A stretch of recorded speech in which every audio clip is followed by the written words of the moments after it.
The next round, presented by Bud Light, is on now.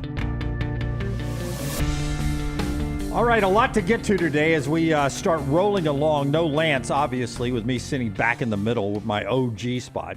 Lance back with us on Monday. Happy Good Friday first to everyone. And I hope you have a meaningful Easter weekend coming up. We'll get to the Final Four. We got a lot of football to get back, including our buddy to get to today, including our buddy Josh Pate, who was in Tuscaloosa yesterday talking with Kalen DeBoer. Just an interesting conversation he had with Coach DeBoer. Chris Lowe's on the show today, coming off of his conversation with not only Kalen DeBoer, but several other high-profile coaches. The SEC Football Championship game is dead man walking, thanks in part to Alabama's Greg Byrne. All that coming up on the show today. Chris Lowe joins us middle of hour number 2. That's 10:30 live today. Todd Fuhrman predicting and projecting the Final Four winners. Final segment of the show. He'll be with us at 11:30 Central if you're watching or listening live today. All the guys behind the glass, including Forrester, Brooks, and Tyler. Hope you guys are having a great day. Give me Forrester's microphone first. Forrester, you know, by rule, we do not talk about the actual NIT games. That's what I've been told. But Auburn wins last night. They beat Illinois State. They played Tulsa for the NIT championship, 7 o'clock on Sunday. A lot of value in it for Stephen Pearl. We've understood the reason why he's doing that and all that. We're not going to get into the actual game itself, but Auburn is by far the best team in this tournament.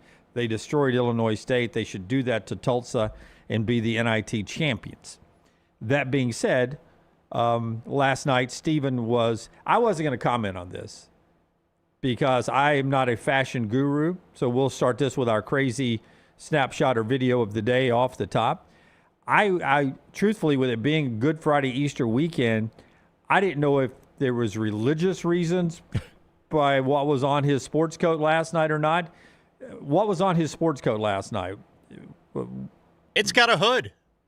So the hood is sewn into the coat, Scott? And it looks like it's got like a rain jacket kind of look to it on the hood. So somebody texted me out of the blue last night. Actually, somebody I had not heard from in a bit. And it was like, hey, what is up with Stephen Pearl's sport coat?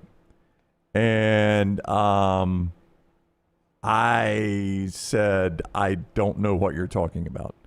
And he said, the sport coat Stephen Pearl is wearing in the game right now. And I said, I didn't know Auburn was playing right now. And he said, you got to go look at this. And I didn't. This is the first time I've seen this. I've never seen anything like this. Yeah, no, I mean, I love fashion, man. Like, I don't participate in fashion, but I love fashion. But you can see where I was looking at it last night, and I was like, I'm not gonna jump in and give my thumbs up, thumbs down on the fashion wear on the sidelines. Because you're not Jewish and you didn't know if Passover had something to do with I didn't know if there was a reason why, that there was a hood involved in this sports coat. I think Auburn at Alabama was when Stephen switched from sports gear to sports coat on the sidelines. It was, it was senior night. It was senior night. Yeah, it was senior night, and then they won the game. No, I think he wore it in Tuscaloosa and then continued it on senior night. No, Tuscaloosa was their last game. That was the last regular season game. No, it was senior night, and they won the game. Yeah. They won the game, and they're like, hey, you got to keep the sport coat. Well, That's it right. didn't work. That's right. Yeah, no, he kept it, and now he's going even deeper with a hood on. I have never seen a sport coat with a hood sewn in. Now, I have seen the sport coat with the hoodie under it. That's right. Look. Which I've not been a fan of. Well, it just seems so hot to me. Yeah. Like, first of all, I just don't want to wear a sport coat.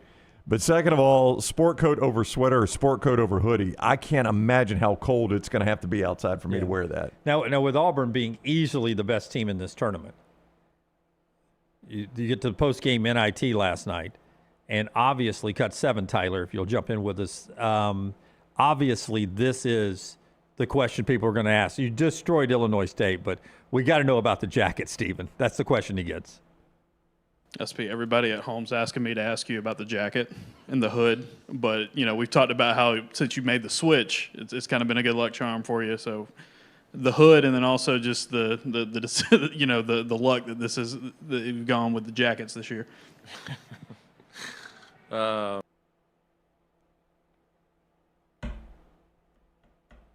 No, he froze right when he was going to answer. We'll get back to that in a moment here. Stephen Pearl. Part of the show today being brought to you by our friends at Kalshi.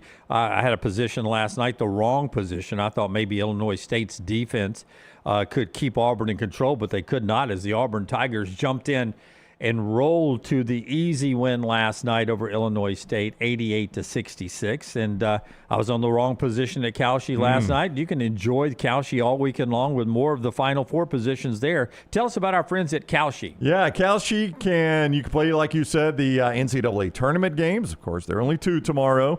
You can also play coaching vacancies. I know we'll talk more about that with a North Carolina vacancy that is open right now. You can play that at Kalshi.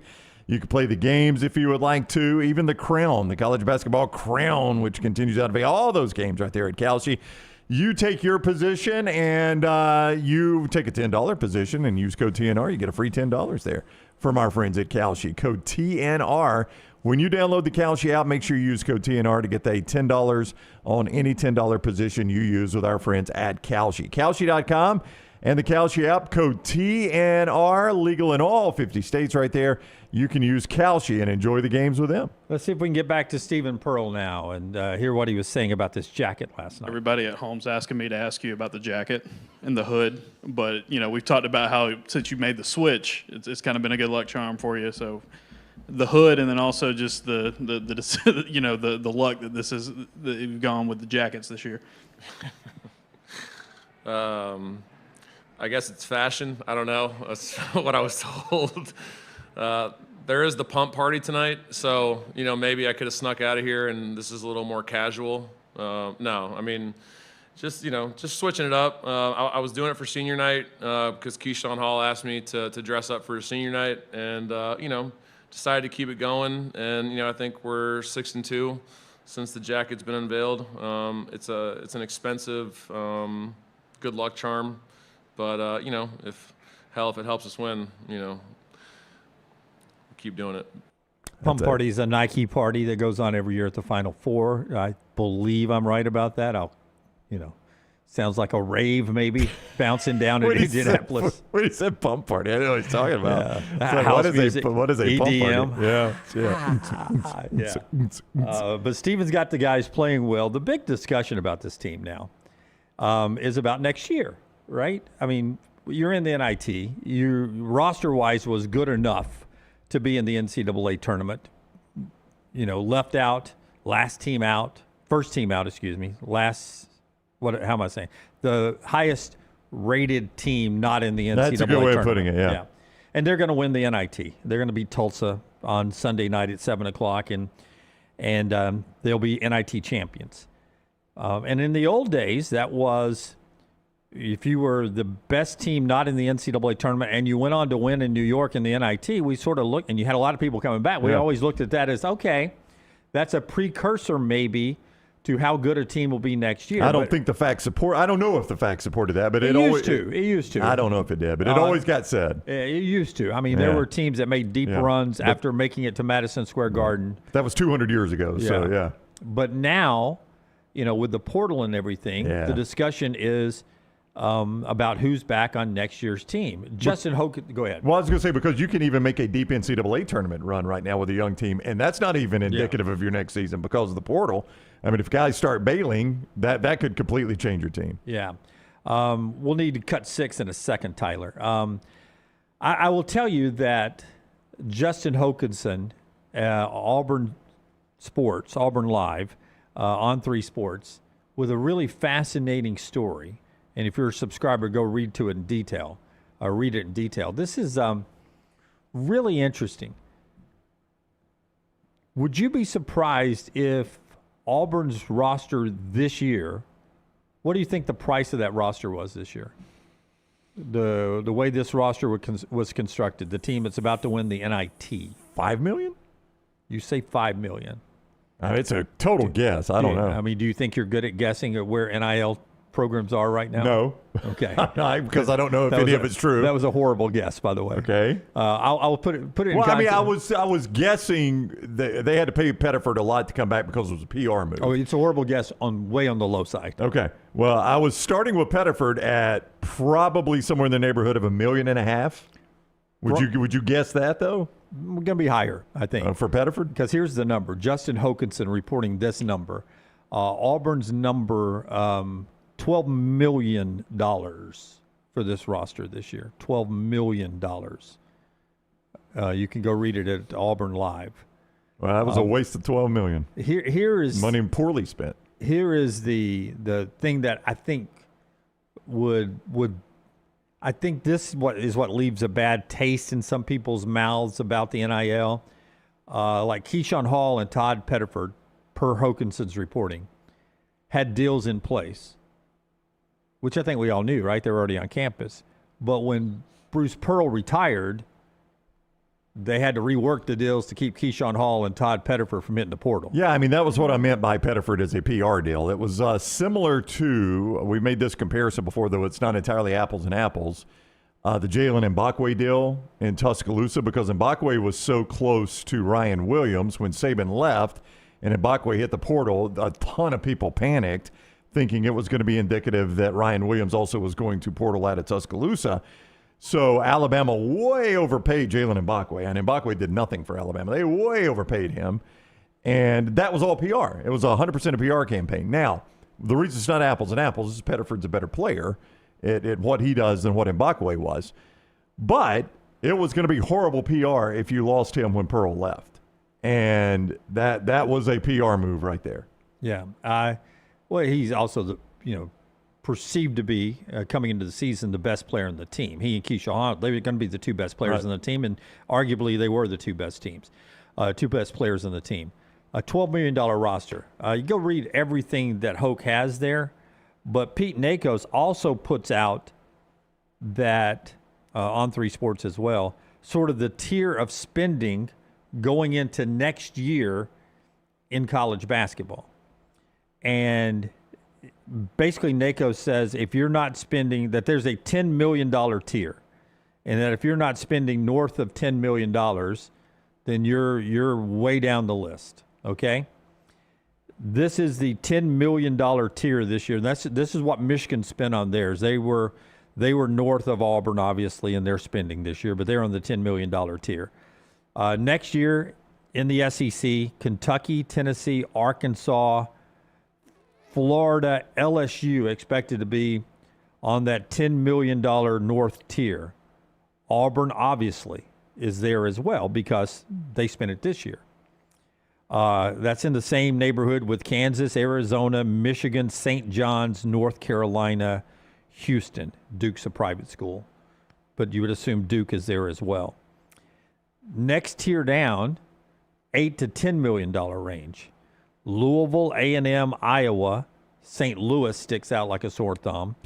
Providence, where Hodgson is now. BYU, Virginia, Washington, Alabama there.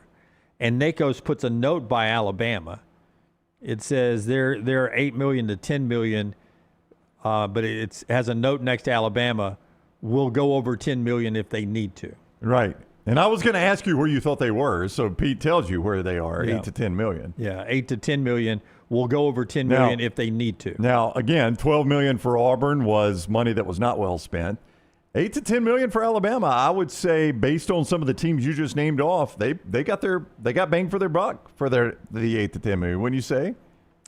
I mean, they were a Sweet 16 team, so I named 16 teams here easily. Yeah. But this is another situation where you see Alabama not at the highest tier of NIL spending, but much like in football, they're at sort of the next level, and you're having to get, you're having to be really good at being general managers and really good at evaluating players and getting the most out of them when you're on campus. But here's the big takeaway.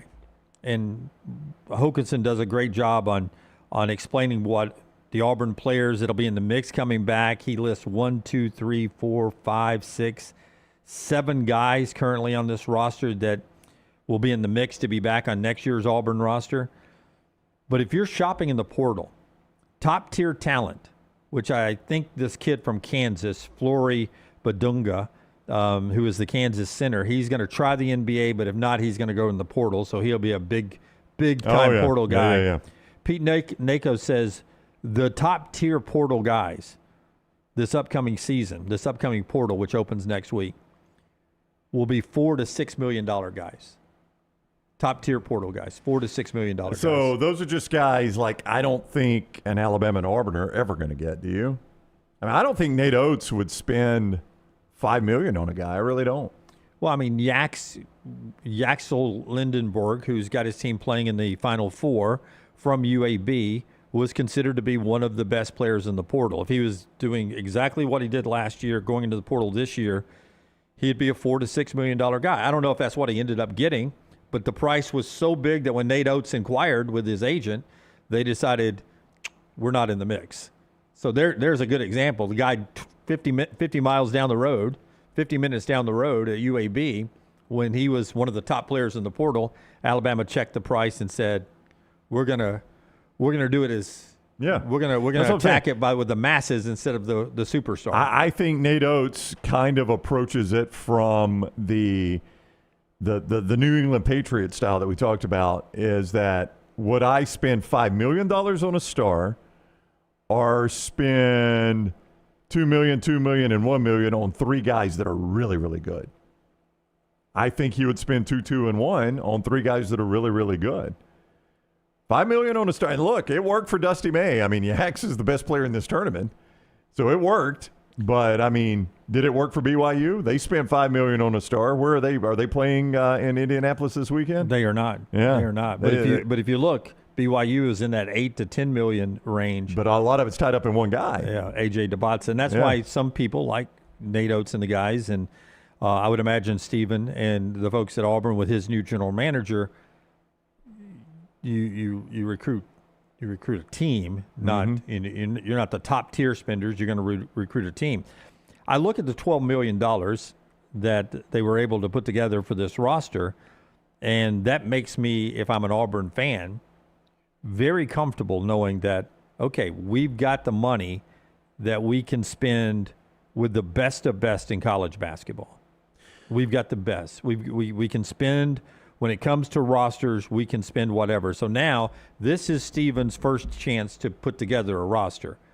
That's what's got to be exciting for him and exciting for the Auburn fans, is that, all right, last year was a $12 million roster, according to Hokinson's reporting at On3 Sports Auburn Live. And so Auburn's obviously competing with the big boys when it comes to roster spending. Now Stephen gets to put a roster together. And so the first thing you got to attack is who's going to come back off of this team. And I think that's why this NIT has been, so important. You've done the season. Now you've sort of missed the NCAA tournament. You could have come to Jesus practices and meetings and find out what guys really are made of without, if they're checking out, they're checking out, and you know about your future there. Here's Stephen Pearl. Obviously, the first one is Todd Pettiford. You're going to make a choice. How much money are we going to spend on Todd Pettiford? Does Todd want to come back? Do we want him back? And what's that going to look like? After that, who's the next most important guy? One guy that he talked about last night, Stephen Pearl, gets asked how important it is to retain Kevin Overton, who has done nothing since January but gotten better and better and better. Kevin Overton was 5 for 5 from downtown. How important is it going to be for you guys to try to retain him next year? I mean, how many threes has he made at the NIT? A lot. Yeah, I mean, pretty important. He's having his best offensive year of his career, and obviously, KO is going to be a really important piece coming back next year. Would love to have him, and he loves Auburn, just like a lot of these guys do, and excited to see him have an Auburn uniform on again next year. See, I don't know if I buy this narrative, though. I know I don't buy this narrative. And coaches have to evaluate who's going to play who. But I don't know why it gets played like this NIT was so valuable in evaluating who's going to come back. You're playing the worst competition you've played all year in this NIT. Well, this is the worst competition Auburn has played all year. Their out-of-conference was much better than the NIT, and the conference was significantly better than the NIT. So I don't know how valuable that has been to go play a bunch of mid-major teams that, it has nothing to do with the on-the-court stuff. That's what I keep telling you. My God, how long have they've been practicing since November? Yeah, how much more did you need to see? You have to coach your team, in my opinion, when you're playing for the NCAA tournament and everything's on the line. You're managing the locker room. When you get into something like this, the NIT this year, you can coach the team differently, because if you've already seen one guy check out, if you piss them off and they check out here, you've lost nothing. It's the NIT. No, you're right about that. Okay, but during the SEC schedule, my job's on the line, people's jobs on the line, money's on the line, reputations are on the line. You can't coach a star player or 2 or 3 or 4. You can't test their will and their DNA with the situation he was put into, taking over for his dad late into the run, your first year ever as a head coach. You can't test the intestinal fortitude of players during the course of that season. When you get to the postseason, practices can be a little more difficult. I can hold you accountable a little bit more than I did during the regular season. I can sort of find out what you're made of, sort of like football coaches do during spring practices, right? You can be harder on them in the spring, especially now without a spring portal, and find out who's got the character to be on your team.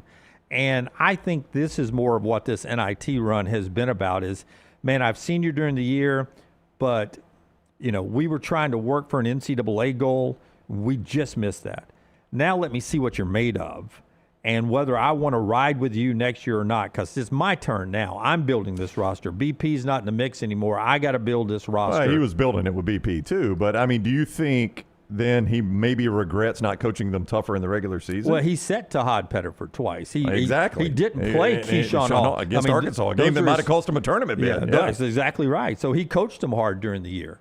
But this is the time where they can pack up and leave at any point. So he's seeing who's packing it in and who's not packing it in against lesser competition. So there's no doubt Auburn's the best team in the field to start with. And it showed. It showed on the court. And it should show again when they win it on Sunday night against Tulsa. It's just fascinating on who's back, who's not back, who do you want back next year as you put the roster together. That's what it's all about right now, is roster construction and reconstruction. I mean, you start going down the list, and I'm not going to give everything away from Hoke's article because it's behind a paywall and he wants subscribers, so go read it. But, you make the decision on Tahad. Elijah Freeman, whose knee was injured last night, but it looks like he's going to be okay for Sunday. We just heard him talk about Overton. I've liked Sebastian Williams-Adams all year long. Jovic has looked good. He's a player. I would assume you want Oporum back, and then there's some other guys. I don't know if you get to see him really. Yeah, I don't know the other guys. So, you could. There was one point during the end of the year, I felt like with my Auburn friends, you were just ready to, maybe flush the whole roster and start over. And I don't think that's the case now. It'll be interesting to see what Steven ends up deciding to do. But the biggest, from the On3 sites, the biggest takeaway from me was Pete Nakos. Hoke telling me how much Auburn spent on this roster, and Nakos telling me what the top-tier programs were spending this year and where that number's heading next year. Basically, you're in $10 million plus to be a contender in college basketball. And it was very quickly LSU's being mentioned in that group. Of course by the way, they are, yeah. Down there in Baton Rouge with Will Wade. All right, that's the NIT last night. Final Four happens tomorrow. Illinois, UConn, Michigan, and Arizona. One note from practices and news conferences yesterday when it comes to the Final Four, after we hear about our great friends at Culver's. Tell us about Culver's, Culver's, welcome to Delicious. It is the place you go to celebrate any win or to just forget about that loss and put it behind you. Those delicious butter burgers, the crispy crinkle-cut fries, the gooey golden cheese curds, and you cap off that meal with that creamy frozen custard. It is terrific right there at Culver's. When in Birmingham, 2 great locations to enjoy. Tattersall Park, Highway 280 location down near Greystone, and also Stadium Trace out by the Hoover Met just off Highway 150 and 459. Those are the Birmingham locations of Culver's. Welcome to Delicious. Hoover Toyota, also a great sponsor of our show, and I tell you, the Toyota brand right now, I just love when I pull into a restaurant or at the golf course, just looking at the brands of cars and seeing all the Toyota logos there and seeing actually Hoover Toyota on so many of those trucks and cars. Hoover Toyota for years now been serving Birmingham, Alabaster, and Vestavia, new and used cars. The inventory is tremendous. The name brand of Toyota has never been more popular. Their inventory offers fantastic selection. Their on-site finance department provides affordable financing options. And even after you get the keys to your new ride, their service department is top tier, unlike any other. Check it all out right now. Fast, transparent, and respectable. That's what you get with the customer service there at Hoover Toyota. HooverToyota.com. HooverToyota.com. Elliot Cadeau, pretty big deal for Michigan. He's their point guard. Had an allergic reaction before the team left Ann Arbor for Indianapolis. He went back to a cashew nut. Had to go to the hospital. But he's okay now, and it was all precautionary measures. He didn't want any, but it was a cashew nut issue for Elliot Cadeau, and he was able to clear that up, and he is ready now for the Final Four. He says he's good to go now. Meanwhile, on the other side of that massive game is Tommy Lloyd, who is being mentioned, of course, for the North Carolina job. Most people believe he is candidate number one for the North Carolina Tar Heels. Here's Tommy Lloyd yesterday. It seems like every time he's in front of a microphone, he's getting asked about North Carolina, even with his team preparing to play in the national semifinals. North Carolina hasn't fulfilled its vacancy, which is only create more expense about whether or not you're the target for that job. How do you respond to people who are wondering if you're going to be the coach at Arizona next year? Listen, I got my full focus on this team. Nothing is distracting me. And that's just how I've decided to approach it. I'm excited. I thought we had a really good practice today. I'm excited to plan for a practice tomorrow. And Myron, you've got to know me over the years. I'm a simple guy. I'm kind of just one thing at a time. I'm not a multitasker. You can ask my wife. So I'm 100% locked in on Arizona basketball right now, and I'm excited to see what this team can do. I have a real strong belief in this team, and this team deserves my full attention, so that's what I'm giving them. This guy twice now has been asked about this and has gone out of his way to avoid shooting down any speculation that he's taking the North Carolina job or is interested in the North Carolina job. I mean, he has given long answers that have purposefully gone out of the way to avoid addressing that job when asked directly about it. So here's the question of the day, and I'd love to see what the chat room says about this. Which happens first in this era? Because we saw Lane Kiffin leave a playoff team in college football to go to LSU. Now we've got Tommy Lloyd coaching in the Final Four, and to your point, every answer he gives makes it sound like when Arizona either cuts down the nets or loses in the semis or the finals, he's going to be the next coach at North Carolina. What's more likely to happen first? A coach win a national championship and leave to go to another program the very next season. Like wins a national championship, leaves that program, and by the time that sport kicks off or tips off again, he's coaching somewhere else, like could be the case with Tommy Lloyd. Or a Heisman Trophy winner wins a Heisman Trophy 1 year at a school and plays the next year at a different school. Which is most likely to happen first?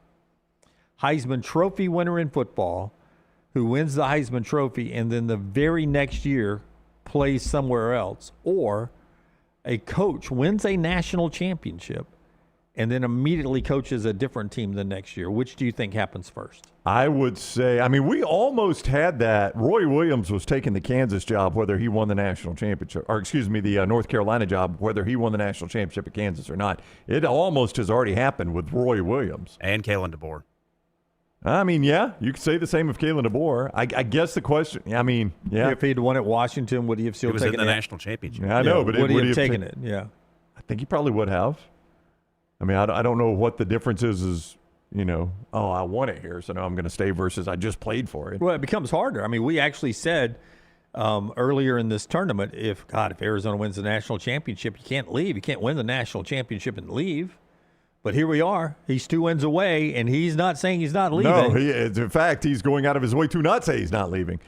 But the thing about the Heisman is it's generally won by big school players. So it's going to have to be like, you're going to have to help me remember the Heisman Trophy winners. But, I mean, It's Ohio State, it's Alabama, and when you win a Heisman at an Ohio State or in Alabama or somewhere like that, it's just, there was the one Colorado. I get it. That was very much an anomaly. It's going to be who's going to outbid those schools for a player. Probably the closest thing we've seen so far has been the Pittsburgh wide receiver, I forget his name, that won the Biletnikoff Award at Pitt, and then very next year was at USC. Yeah. That's probably the biggest award I remember somebody winning and then being somewhere else the very next year. But I mean, it could happen with, the buzz was always that Bryce Young won the Heisman at Alabama. Mm-hmm. And that, whether it's true or not, but I had heard that there was people trying to get Bryce Young to leave Alabama after winning the Heisman. I'm sure there were. One in particular was USC, where Bryce is from. And I would love to one day get his dad and maybe his son Bryce on record on whether or not they had a conversation with Nick Saban. Hey, we've got to up the money for Bryce, because if not, we're going to go to USC. I don't know if that's the way it went, but do you think Alabama had to pay Bryce Young more after winning the Heisman for him to come back and quarterback one more year? I do, but I think that's the way business is also conducted normally, is like you agree to, X amount of dollars, and then you way overperform for that X amount of dollars, and then the organization comes back to you and says, hey, look, we understand you're below market value. Now we're going to get you to market value. Business works that way a lot of times. So that doesn't bother me as much as the way, I'm not saying you intentionally did this, but the way you presented it, like almost they went in with a mask and a gun to Nick Saban and said, we got to have more money for him to stay. I mean, that's the way it works in a lot of businesses. But if I'm already paying you top tier money for your position already, and you've won a Heisman Trophy. The Heisman Trophy winning quarterback is top tier of top tier. There's not a better player in America than a Heisman Trophy winning quarterback. Like, you take a Heisman Trophy winning quarterback, every single college football program takes that guy as their starter next year. I don't care who their starter is. But see, I think that going all the way back to Keyshawn and Tahad, where we started the conversation, that they got a little bump in their NIL after Bruce retired. Yeah.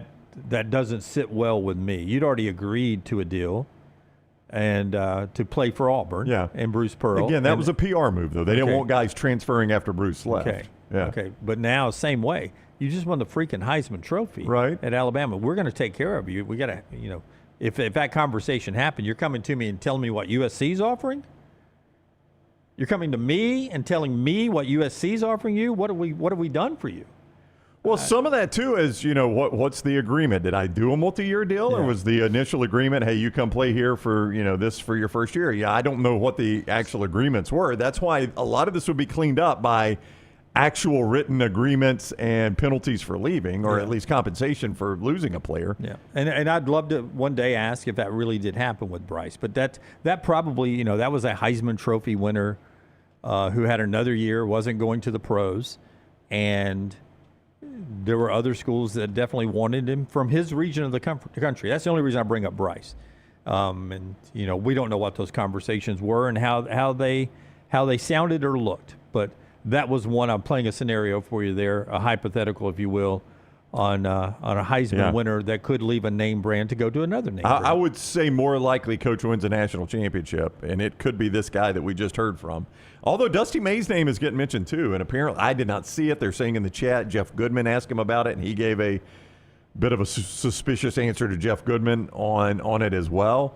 So it appears definitely Tommy Lloyd is trying to walk the tightrope of staying in the North Carolina mix, but also coaching in the Final Four, and perhaps Dusty May is too. So you may have it happen this season.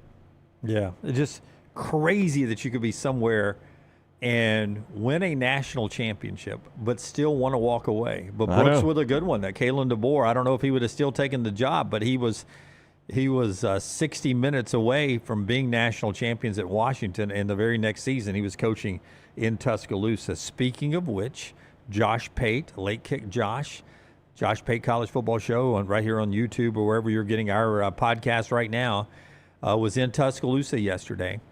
And we'll hear from Kalen DeBoer talking to Josh about that decision he had to make while coaching Alabama with Michigan knocking on his door. And you'll hear that coming up. And still to come on the show, Chris Lowe, who's also had some in-depth conversations with Kalen about that Michigan job and others, live on our show. He's with us in 1 hour at 10:30 coming up, still live today. The show's being brought to you by our friends at Storm Restoration Roofing. Greg from Pell City, his wife Andrea, just terrific people to start with. Father and mother of 10. Big, loving Central Alabama family, and they want to take care of you. 205-542-3531, stormrestorationroofing.com. They want to take care of you because they are you. They are a Central Alabama family, and they know that costs can stack up on you. So when it comes to your home, when it comes to your roof, which protects your home and the people in it, Greg wants to give you a free no-cost roof inspection. You can get that by calling his number, 205-542-3531, stormrestorationroofing.com. A-plus rated with the Better Business Bureau. He replaces old roofs. He does roofing repairs for you. He handles storm damage repairs. Have that number and that website on standby when we have a summer storm and you have some problems. Greg can help you out. 205-542-3531, Storm Restoration Roofing. He's also got a soft wash program. Maybe your roof isn't old after you get the free inspection from Greg. Maybe you've got 5-6 more years left. It's just stained and it looks old. Greg's got a soft wash program that can make it look virtually brand new again. Get details at stormrestorationroofing.com. Our show also being brought to you by our friends at Hemphill. Hemphill Services, they are the people, Lance has called them a lot. They're the people to call when something doesn't run right, flow right, or drain right in your home. 229-2090 is the number. That is 229-2090, Hemphill Services. They've been serving Birmingham and the surrounding area for more than 50 years. Make sure that HVAC, the plumbing, everything in your house runs the way you expect it to run in the most efficient way possible. 229-2090. When it breaks, call Hemphill. Hemphill Services, 229-2090. Take the next round anywhere you go with official Next Round gear. Buy yours today at nextround.store. I'm attorney Alexander Shinar, Alabama-born, Alabama-raised, and ready to fight for your rights. I have one of the largest firms in Alabama, and we are here to help you get the compensation you deserve. Call me, Alabama, 323-1000. Your representation is made that the quality of legal services being performed is greater than those of other lawyers. To everyone who craves a fresh meal made just for you, let our team member Jacob share what's special about Culver's. In Wisconsin, our food comes from the heart, and taking the time to handcraft your meal with care is how we've always done it at Culver's. It's why your Butterburger doesn't touch the grill until after you order. Come to Culver's and let us serve you a Butterburger, made special just for you. From Wisconsin with love, welcome to Delicious.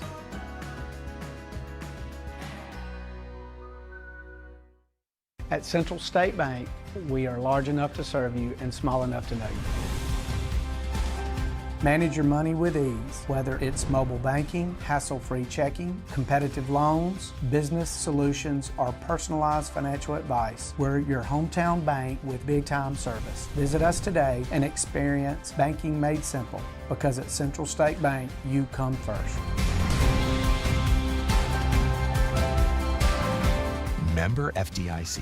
Hey, for all of your IT and printing needs, reach out to our friends at Xerox Business Solutions. Look, I'm still one of those old school guys. I print my notes every single day for the show. If you watch the show here on the Next Round, you see all the notes in front of me. From day one, Xerox Business Solutions, they've been with us here at the Next Round. Local for over 45 years. For all of your IT and printing needs, visit XeroxBusinessSolutions.com or call 205-969-3000. That's 205-969-3000. Hey, let me tell you about our friends at Urology Centers of Alabama. Compassionate and comprehensive urological care with 35 physicians, 17 locations across Alabama. Their patient-centered approach to all of your urological needs. Remember, they've got that new men's health center. It is beautiful, helping men with a wide range of sensitive male issues in a comfortable environment. You can always go online, visit urologycentersalabama.com, schedule an appointment with one of their many urologists today. Hey, there's nothing worse than waking up to a plumbing problem. Don't get caught in a flooded house. Call the guys at Hemp Hill Services. Adam, Chad, and the team at Hemp Hill are the only ones I trust to fix it and fix it right the first time. Hemp Hill Services does it right and always at a fair price. For all of your plumbing, cooling, and heating needs, trust the name that Birmingham has trusted since 1954. That is Hemp Hill Services. Call now, 205-229-2090. That's 205-229-2090. Stop by the New York Butcher Shop and pick up the finest in certified Angus prime beef steaks and burgers, premium pork chops, ribs, and all-natural chicken cut to order just for you. Their chef-prepared entrees and side dishes are the perfect dinner-to-go choice for your family and are ready to heat at home. With a great selection of fine wines and desserts, the New York Butcher Shop is your one-stop dinner shop. 2 locations to serve you, Cahaba Heights and on Highway 119 in Greystone. The New York Butcher Shop, rare quality, well-done service. When you think of Birmingham, it's hardworking people that go out each and every day to provide for their families, and that's how we want our team and our play on the field. Join us April 18th as we take on the Orlando Storm. Ain't no party like a Dega party. The noise, the chaos, the will to survive. The biggest, boldest, brashest, fastest, and most intimidating track in all of NASCAR. Only one place calls that home. At Talladega, anything can happen. And at this super speedway, everything usually does. Hell yeah, boys! NASCAR weekend at Talladega Super Speedway, April 24th through the 26th. Get your tickets now at TalladagaSuperspeedway.com.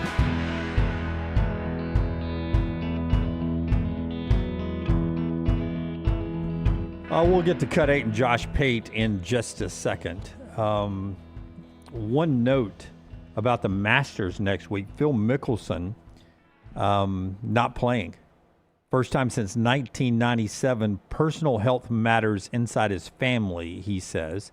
So with no Tiger Woods and no Phil Mickelson, first time neither one of those guys teeing it up at Augusta since 1994. Well, that's pretty crazy, isn't it? Yeah.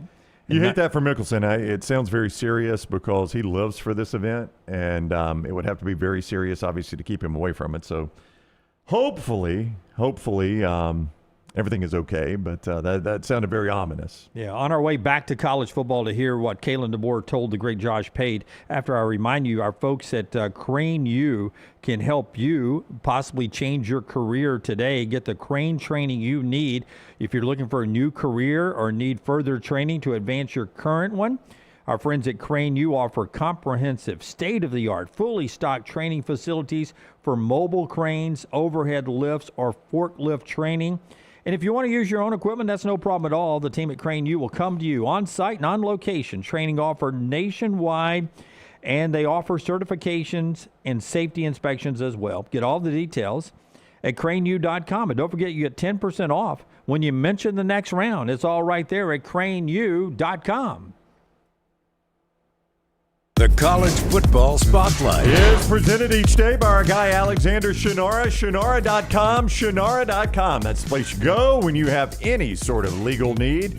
They do not charge a dime unless they win your case with Alexander Shinara Trial Attorneys. $2 billion. $2 billion is what they've recovered for their clients, and you only do that by being the best in the business, right? You know by now that he handles personal injury claims. You're well aware of that, but it goes beyond just personal injury. How about fire and storm damage claims, bad drug and device claims, workers' compensation, a host of other claims, all handled by our guy Alexander Shinara. Shinara.com. You don't pay a dime unless they win your case with Alexander Shinara Trial Attorneys at Shinara.com. All right, so Josh Pate was in Tuscaloosa talking with Kalen DeBoer. And they got into the subject that Chris Lowe brought up earlier this week in his On 3 story about handling Michigan knocking on Kalen DeBoer's door at the end of last season. Here's part of the conversation Josh had with Alabama's head coach. What I'm asking is, how do you balance that? A, I need to be accountable to my team, first and foremost. B, I got to block out a lot of this stuff because it serves no one's interest to address every little rumor. But C, sometimes I do need to say something because in the absence of me saying something, it's a net negative. That's right. In how it's going to impact the team. Like how does your mind work on that stuff? Yeah, I guess I feel, I'm just not going to react because like you said, so there's so many responses. There's so many people talking. until you really feel like you have to, and it's affecting the building, players, coaches, staff. When it gets to that point, then I feel it does need to be addressed. And again, I feel that there's enough people here that I trust that would have let me know. And I asked even kind of the first go around with, rumors that were out there. I did ask our captains, a couple of our captains, and they said the team was in a good place. And I think that let them also know, and that the door was always open to make sure they let me know if there's something I need to talk about with them. And I think the same thing with our staff too. Pretty much if our whole staff wanted to go somewhere, they could have gone somewhere last year. They're just, again, highly sought after. And, I appreciate the guys and the way they were continuing to stay focused and stayed where they were at in the present, where their feet are at. So Nick Sheridan leaves and goes to Michigan State. You make a decision to replace the offensive line coach. Other than that, the staff pretty much Jamarcus Shepard. Yeah, left to be the Oregon State head coach. That being said, though, unless you were moving up for a better opportunity, the staff stayed together, including the two coordinators. And with the success Kane Wommack's had, his name got mentioned a little bit. Absolutely. I think he was in the mix for Arkansas. If it got past Silverfield, I think Wommack's name was one of those names that was on the perimeter of that job search. But not just being a head coach. Yeah. I mean, I'm sure there were people that were also coming at him to be a defensive coordinator and, double your salary or whatever. So he's kept his staff together, and he seemed to have navigated, a couple of big jobs last year, Penn State and Michigan being interested. Yeah, that was pretty interesting when he did when he said if our entire staff wanted to leave, they could have line. I found that one very interesting. But I think the biggest takeaway from that to me was the fact that, and I'll tell you why I bring this up, the fact that he did take time to meet with the captains and say, do I need to address this? And he's obviously talking about with the team at that point, right? Do I need to address it with the team? And he gets the captain's feedback, not even a big deal, man. We're not even paying attention to it. We say this a lot on the show, like the stuff we get caught up in and the stuff that gets our attention, I think sometimes we overvalue how much of that makes it to a 17, 18, 19, 20-year-old. Like, they're in a different world, man. They're looking at different stuff than we're looking at. I don't know that the stuff we get caught up in ever makes it to them. And clearly the team captains told him no. But I think it's the balance you have to walk. Like, if my name is mentioned for a job, and obviously his was with both Penn State and Michigan, if my name's mentioned for a job, and it's not an issue in my locker room, do I still need to address it to ease my fan base? Like Tommy Lloyd, maybe Tommy Lloyd never takes the North Carolina job. Maybe Tommy Lloyd knows nobody in this locker room thinks I'm taking the North Carolina job, but he wants an extension at Arizona, so he's going to leave it open a little bit, right? I mean, I never know how you dance that dance. Like, the first thing I'm concerned about is my locker room. He said my locker room, it was no issue. So I hate to say it, but the fan base is probably way down on the totem pole. Oh, yeah. I mean, it's the players in your locker room, and 100%. It's your future players. Yeah. Those are the ones you want to know I'm staying here if you're staying here. That's where it's got to start with, right? That's the brick and mortar of what builds a program is the players. But the fan bases are the ones that create the noise that he's talking about. When he says you can't ignore it, there was no way, I don't live under a rock. I know the chatter is out there. That's from the fans. It's from both sides. It's from the Michigan fans saying, if we are Penn State fans saying, if we offer Kalen DeBoer the job, he's taking it. And it's from the Alabama fans like, this guy needs to either or get off the pot. He either needs to go to Penn State or Michigan or say he's not going to Penn State or Michigan. That's where the noise comes from. Yeah. You can see the whole interview that Josh has with Kalen DeBoer on Josh's YouTube channel, Late Kick with Josh Pate. It is there, and he'll probably have a nice coffee or cold brew driving to all these places. His spring tour is off and rolling, and I've seen him in conversations. Where have I seen him? Florida. Yeah. In Tuscaloosa. I think I've seen him with Sark already. I think I've seen him with Kirby already. So he's out and about already. Yeah. Also, Golish. I've seen him with Golish already. Yeah, he was already. with Golish, yeah. Also, I'll say Kalen DeBoer himself will be with us next Wednesday at 11 o'clock, post-spring game. We'll get his thoughts on how all that went. I presume he's talked enough about the Michigan and Penn State openings. We don't really have to cover that with him. I mean, he's answered that to a lot of people. But he'll be with us next Wednesday. Before the spring game. Before the spring game, post-spring practice, before the spring game. My apologies. That's what I meant to say. I was about to say, am I missing the 8-day this weekend? No, I combined the two. I didn't mean to do that. But practices will you see what I'm saying. Practices will be in the rearview mirror. The game itself is it's more exhibitionary now. Yeah. All right. So Kalen DeBoer. So next Wednesday. Next Wednesday, the 8th. Yep. Yeah, on the show. Looking forward to catching up with Coach DeBoer again after he has had a conversation with Josh Pate and Chris Lowe. Chris Lowe on the show in about 40 minutes. He will be here to jump in and talk to us about his long conversation. I'm always excited to talk to Chris. I'm really excited to talk to Chris today because I want to get Chris's feel on where Alabama's program is right now, roster-wise, how comfortable DeBoer is after he spent some time behind the scenes of where he thinks Alabama is. One more thing to get to in this segment before we get to the viewing menu, but in our next segments, hang around because two things we're going to talk about. One of them is the SEC football championship game. Greg Byrne and Kirby Smart with big comments yesterday. Greg Byrne may be the biggest torpedo hole in the side of the SEC championship game shipped to date yesterday. So we'll talk about that at the top of the hour. And where money and power collide in the Big 12, that's in our next segment as well.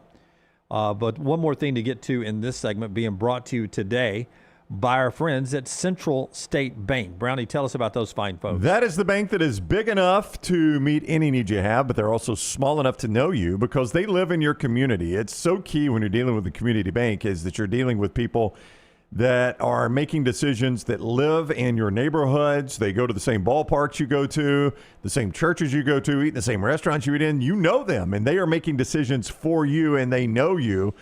Not some big bank suit making some decision in some other city. That's why it's critical to deal with a local community bank like Central State Bank. And they've been doing it for more than 100 years, building relationships, not just opening accounts. It is Central State Bank, member FDIC.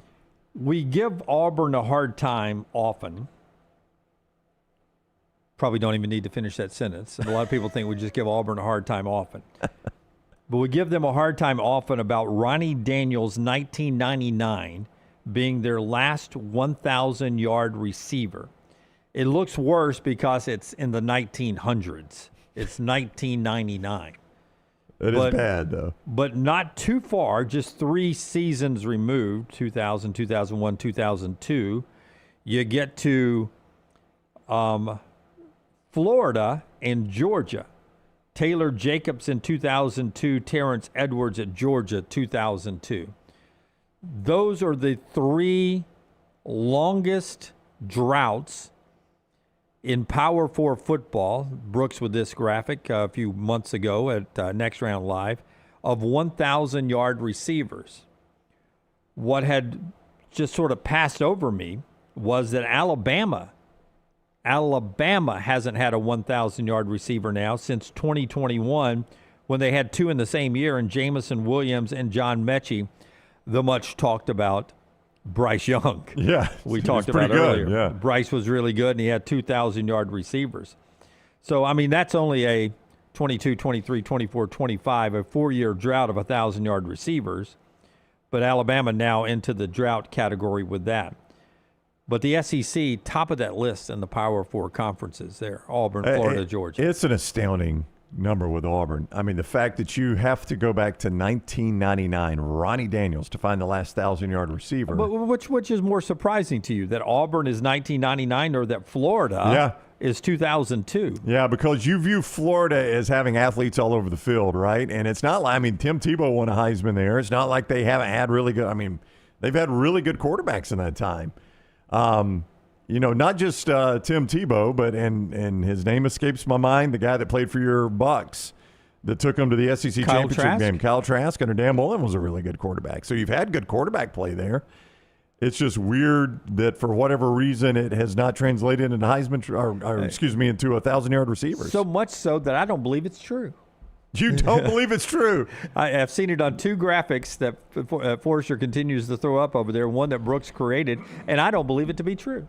You can show me all the facts you want, but I do not believe Kadarius Toney was really close. I don't believe the Florida Gators have gone since 2002 and have not had a 1,000-yard receiver. What year was Kadarius Toney? 2020. Okay. They had him and what was the tight end that played for the Falcons, Scott? Kyle Pitts. Yeah, Kyle Pitts. Yeah. What if I blow your mind even more with this? Oh, no. You can't. You can show me the UFO, but I still don't believe in aliens, is what I'm Terrence telling Edwards is the only 1,000-yard receiver in Georgia football history. You know, I had seen that before, or it would blow my mind. And that is crazy when you think about that. The high school football production in that state. I know they've had they've had 1,000-yard receiver in the history of the school. The entire program's history. I mean, Jim, that is actually more mind-blowing than Ronnie Daniels. Well, Ronnie Daniels is pretty mind-blowing that you got to go back to 1999. That is But mind-blowing. The fact Georgia has had one in the entire history of the school. But the fact that the talent that ran through Florida from 2002 on, it's just mind-boggling they haven't had one. But Georgia just won all time. I understand That's that. pretty crazy. But you know how it is. Kirby and Mike Bobo keep that keep it dialed back. Keep it dialed back. Restrictor plate. They even before them though they had A.J. Green. I mean, A.J. Green was a tremendous receiver and played with Matt Stafford. He's going to be a Pro Football Hall of Fame quarterback. I don't believe that to be true either. A.J. Green was a 1,000-yard receiver. You can show me the flying saucers, but I don't care. A 1,000-yard receiver right there.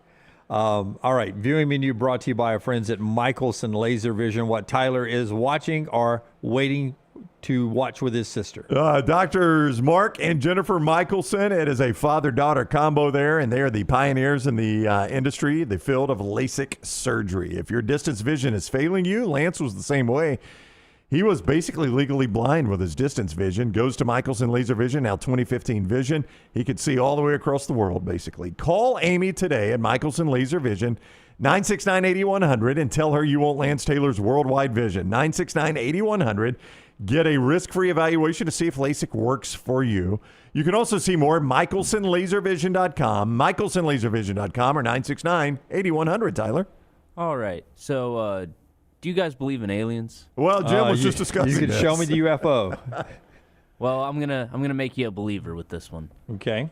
Amazon Prime, they have a new documentary out, S4, the Bob Lazar story.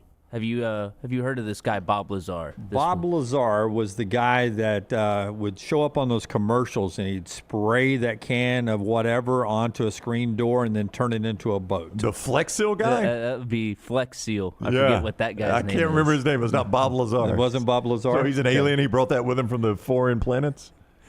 So Bob Lazar, you can go back to the live show that had Aaron Suttles and Mick Gillespie and Lance, if you want to hear more about this. But he alleged that he worked at a facility called S4, which was near Area 51, and he says that they were working on reverse engineering alien craft there.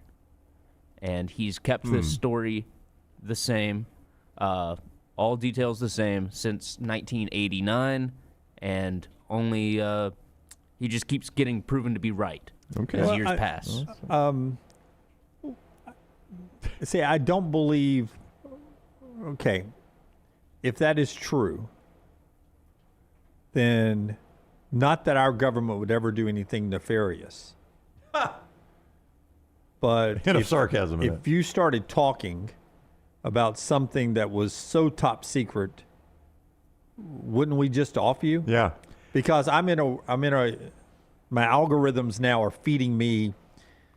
Like, I don't think, does Tucker Carlson have a show? Yeah, his own show. He owns it. Yeah. It's on, like, Twitter now. Yeah, it's all on social media, I believe. I don't know if all this stuff I get fed sometimes is really Tucker Carlson or if it's AI. But, like, he had some guy on that was in my algorithm last night that said in the 1930s, then again in the 70s, and then in the 90s, that different guys had invented a carburetor that made it to where, like the one in the 30, he was getting 100 miles a gallon on the carburetor. And the government basically passed a law that if your invention was 20% more efficient than the existing thing, that it became basically top secret files in the 1930s. And then the guy in the 70s hooked up his exhaust pipe and fed it back into the carburetor and was making it so he got 200 miles a gallon. And he got offed coming out of dinner. Oh, no. His final words were, when he went outside from the Italian restaurant vomiting, his final words were, "They poisoned me." No, I know the story you're talking about. And then there's a guy who had water, basically just tap water, that was making engines run. And he somehow got disappeared. So I don't think we're reverse engineering aliens and there's still a guy that's around with loose lips. Because I think we would we'd take him to the Italian restaurant. Or as they did in Yellowstone, they'd take him to the train station. So his thinking behind that was, if I go on TV, on national TV, and spill the beans, I'm too big of a target now. I'm too big of a That's target. Right. Exactly. They can't take me out now. So he teamed up with George Knapp back in the late 80s to get his story out there. But this documentary will feature new, detailed digital reconstructions and testimony looking to validate his 1989 story in the context of modern UAP disclosures. Okay. Yeah. I will say this, though. I will say that I always feel like the military has things ready just in case we need it that we don't use. Like just like in normal wars right now when we're, doing whatever we're doing in the Middle East on any given, presidency. Mm-hmm. Wasn't it the B-2 stealth bomber that was tested at Area 51 but then didn't see actual public debut until the Gulf War? Now we fly them over football games. Yeah, I mean, which tells now me we flex on everybody. Yeah, it's like, here's what we got. Which tells me, by the way, that we've got something better, right? Right. Much to the discussion is that these reverse technology of aliens, I believe we probably have a jet fighter now that can stop, go in reverse, and that kind of thing. We just haven't used it yet, right? We don't have the need to. Hey, and don't get me started on Space Force. I mean, just all of a sudden, Huntsville's own Space I'm at Force. one sporting event, and the pregame, they're honoring all the military branches, and it's the United States Army, the Navy, the Air Force, the Marines, and then boom, next season I'm at a sporting event, and they're honoring the United States Army, the Navy, the Air Force, Marines, and Space Force. I'm like, wait, is this not a Steve Carell sitcom? Space Force. Space Force is real. So, are we just really circling the moon?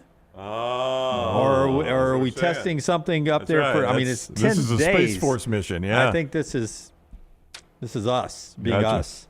I think and by us, for I mean saying U.S. that, you just US. got blocked by James Spann on Twitter. I'm just saying. And if you want some fake aliens on your screen, HBO Max has added Alien, Aliens, Alien 3, Alien Resurrection, Alien vs. Predator, Alien vs. Predator Requiem, and Alien Romulus. All the aliens, yes. Catalog. All great movies. If you missed out on the most recent Mission Impossible, they've added that to Prime now. It's a lot of fun. There's a really long plane sequence where Tom Cruise is hanging on the side of the wing, and it's pretty nuts. And also tomorrow, HBO Max is adding Game Night to its catalog. Great movie. I think that's hilarious. Love that movie. Funny movie. Yeah, absolutely. We brought up Jesse Plemons yesterday. He's terrific in that movie. Yeah, the potato chip scene. Yeah, that it's is so fantastic. Good. Yeah. And also this weekend, Disney Plus is having their Inside Out Classic, which will be a real-time animated NHL game between the Capitals and the Rangers. Oh, how about that? Yeah. But with Inside Out characters. Always fun. Yeah. That is, I would imagine the anger one will pop up when they go to the penalty box after a fight. Yes. He's the enforcer, I bet. Yeah. All right. So that's what Tyler's watching. Brought to you by our friends at Michelson Laser Vision. Our friends at NASCAR getting you ready. When we come back, great conversation with Chris Lowe at 10:30, but also what's going on with the SEC title game next. What's going on at Talladega? Well, I'll tell you, it's the best racing in the world. The unpredictable speedway racing for NASCAR's Cup Series coming for the Jack Links 500, April the 26th. Race weekend and on-track activities start on Friday, April 24th. Doubleheader race on Saturday, April 25th. And then on Sunday, April 26th, it is It's the Cup race. It's all the superstars of NASCAR trying to win the Jack Links 500 title. You can buy your tickets right now at TalladegaSuperspeedway.com. TalladegaSuperspeedway.com or call 877-GO-TO-DEGA. And don't forget to upgrade your experience with the Garage Experience, the immersive garage experience that gets you into your favorite driver's garage bay. It is so much fun right there at Talladega. Get your tickets, TalladegaSuperspeedway.com. Follow Brownie on Twitter and Instagram at Ryan Brown Live.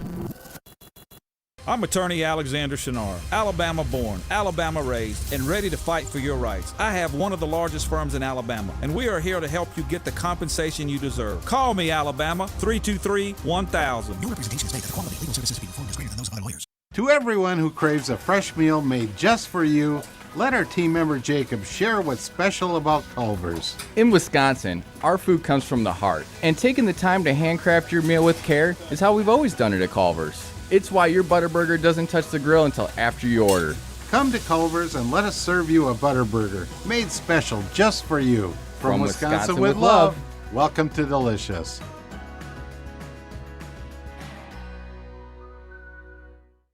At Central State Bank, we are large enough to serve you and small enough to know you.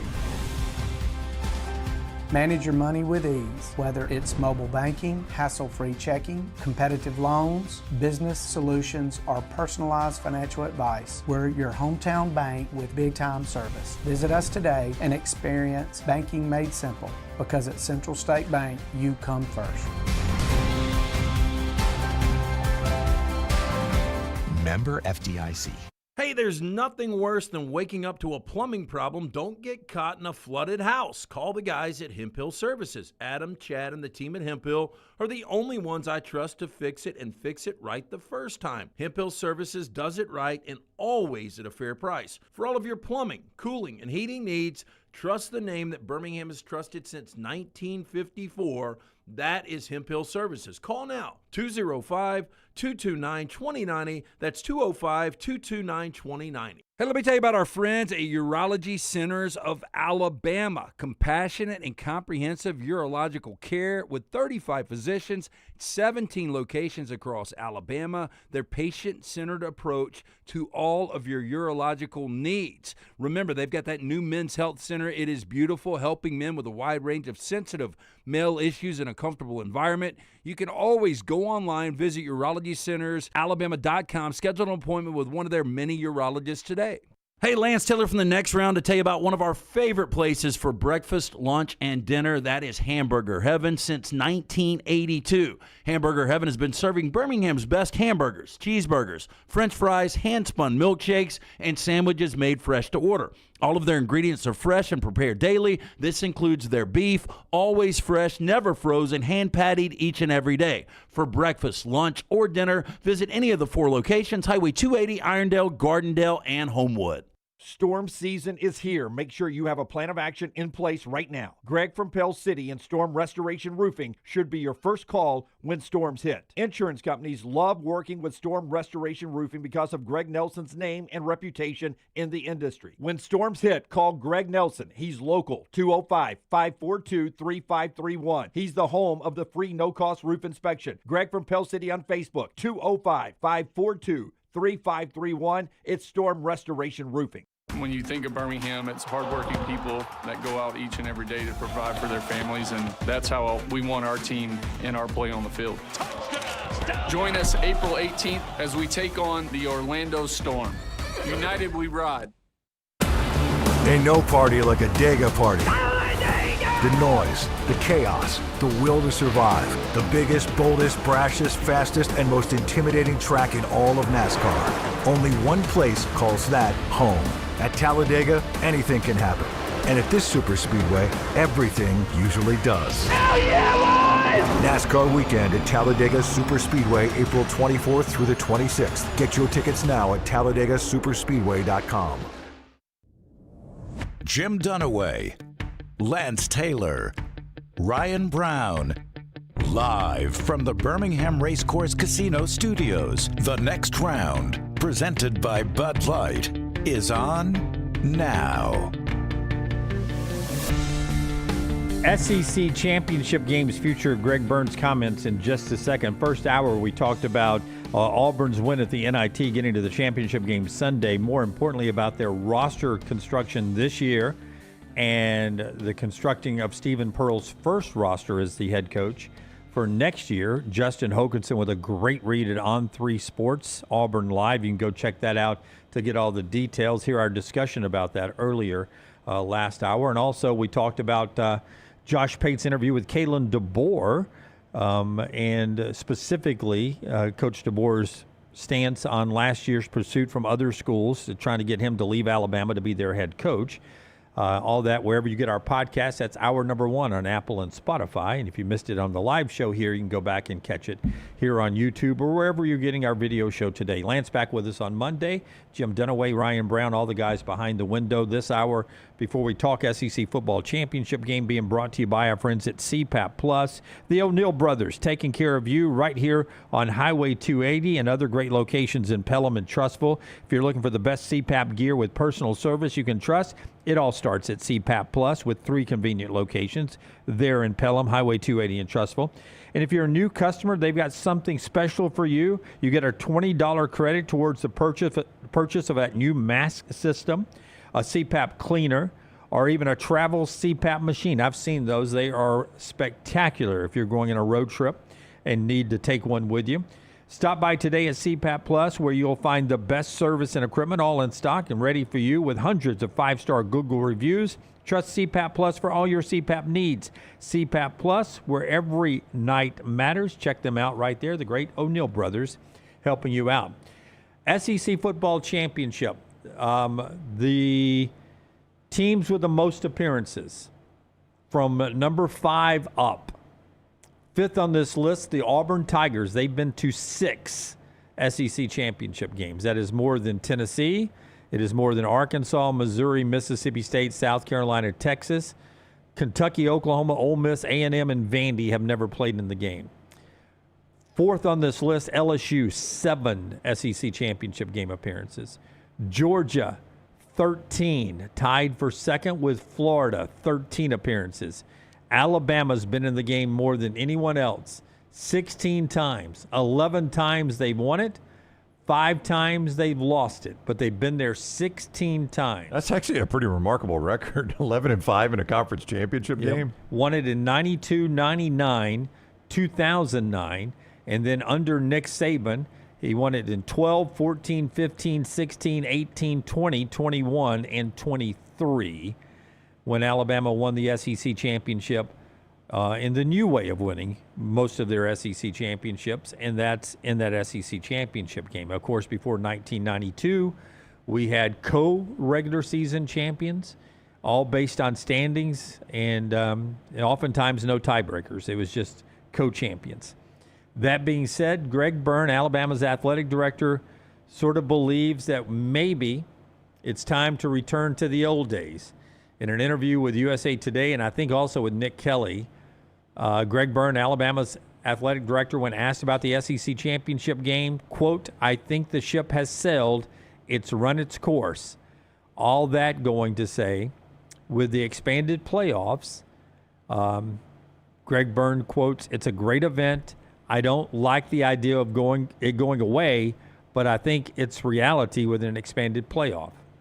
What do you think of those comments from the guy whose program has played in it more than anybody else and has won more than anybody else? I think it is, as they like to say now, saying the quiet part out loud, I think it is not a surprise. I think we all feel this way. I think everybody on this panel and a lot of the feedback we get from the audience loves the idea of the old SEC championship game and what it used to be and the event it was when there was a time that it was a play-in to the national championship game.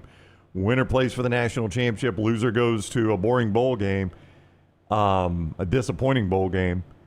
Those were fun. Those were a blast, and we remember what those were, and it is not that anymore. So I think a lot of people have come around to this. But to hear a powerful person in the SEC say it out loud, say, like I said, as they like to say, the quiet part out loud, was a bit startling when I saw that yesterday. When I first saw when Brooks sent it out from our account, I was like, man, I'm a little surprised Greg Byrne was that honest about it, which tells me we are way down the road of ending this thing when a sitting athletic director at a prominent school like Alabama says it so publicly. Kirby Smart, same day, sort of saying the same thing to Chris Lowe. Chris Lowe in our next segment. Now, Kirby said in a 16-game playoff, or which we're bound for. An expanded playoff. Yeah. Not this year, 12 teams, but would not surprise me if we're at least 16 by 2027 postseason. Kirby says it probably doesn't have a place if we go to 16 or 24 teams. Yeah. I mean, so now you've got two of the more powerful people in the SEC, the most prominent coach in the SEC in Kirby Smart, and one of the more prominent athletic directors in the entire country in Greg Byrne saying this publicly.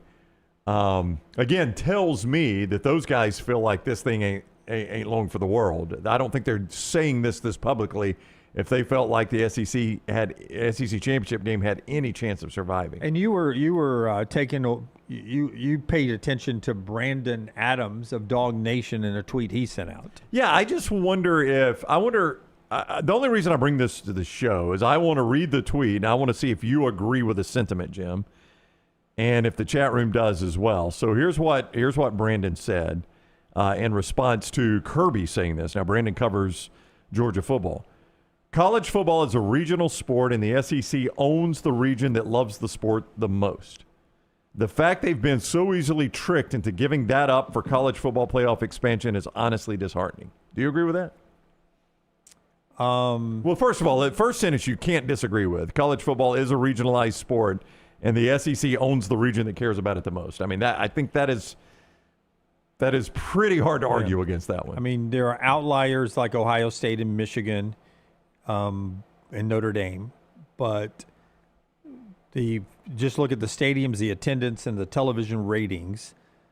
It all stacks up that, yes, Southern fans are more into college football than they are the anything else. That's right. So, yes, I agree with that.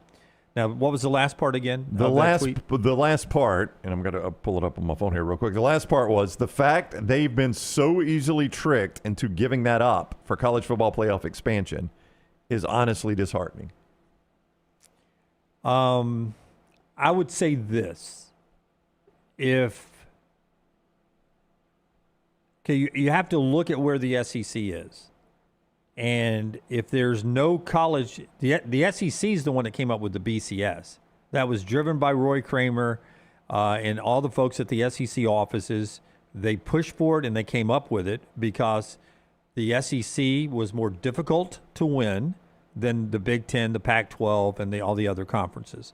So using the computers to rank the teams and have a true 1 versus 2 matchup benefited the SEC because it factored in the difficulty of winning the SEC. So we moved away from the old AP poll national champion, coaches poll national champions because of the SEC. So we were not suckered into the first playoff. We led the way, right? We led the way to the 1-2 matchup. It was led by the SEC, and it benefited the SEC. The 4-team playoff, nobody played more 4-team playoffs with 2 teams in it more than the SEC did. So I don't think we were suckered into a 4-team playoff. Now going to a 12-team playoff, we've expanded and we've brought in Texas and Oklahoma, 2 brands who are huge in football. I don't think we're suckered in to having an expanded playoff in that situation because you can't have all these football brands in the SEC and only send 1 or 2 to a playoff and leave room for other people to participate. So giving up the SEC championship game is us not being suckered into an expanded playoff.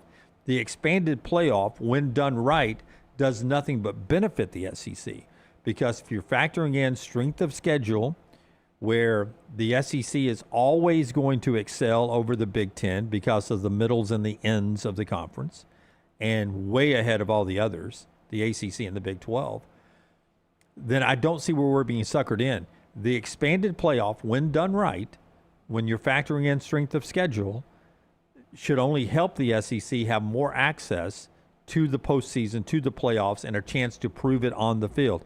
It hasn't worked out where the SEC in the 12-team era has won a national championship, but the access has been there. We had 5 teams last year. And when done right, it should continue to be that.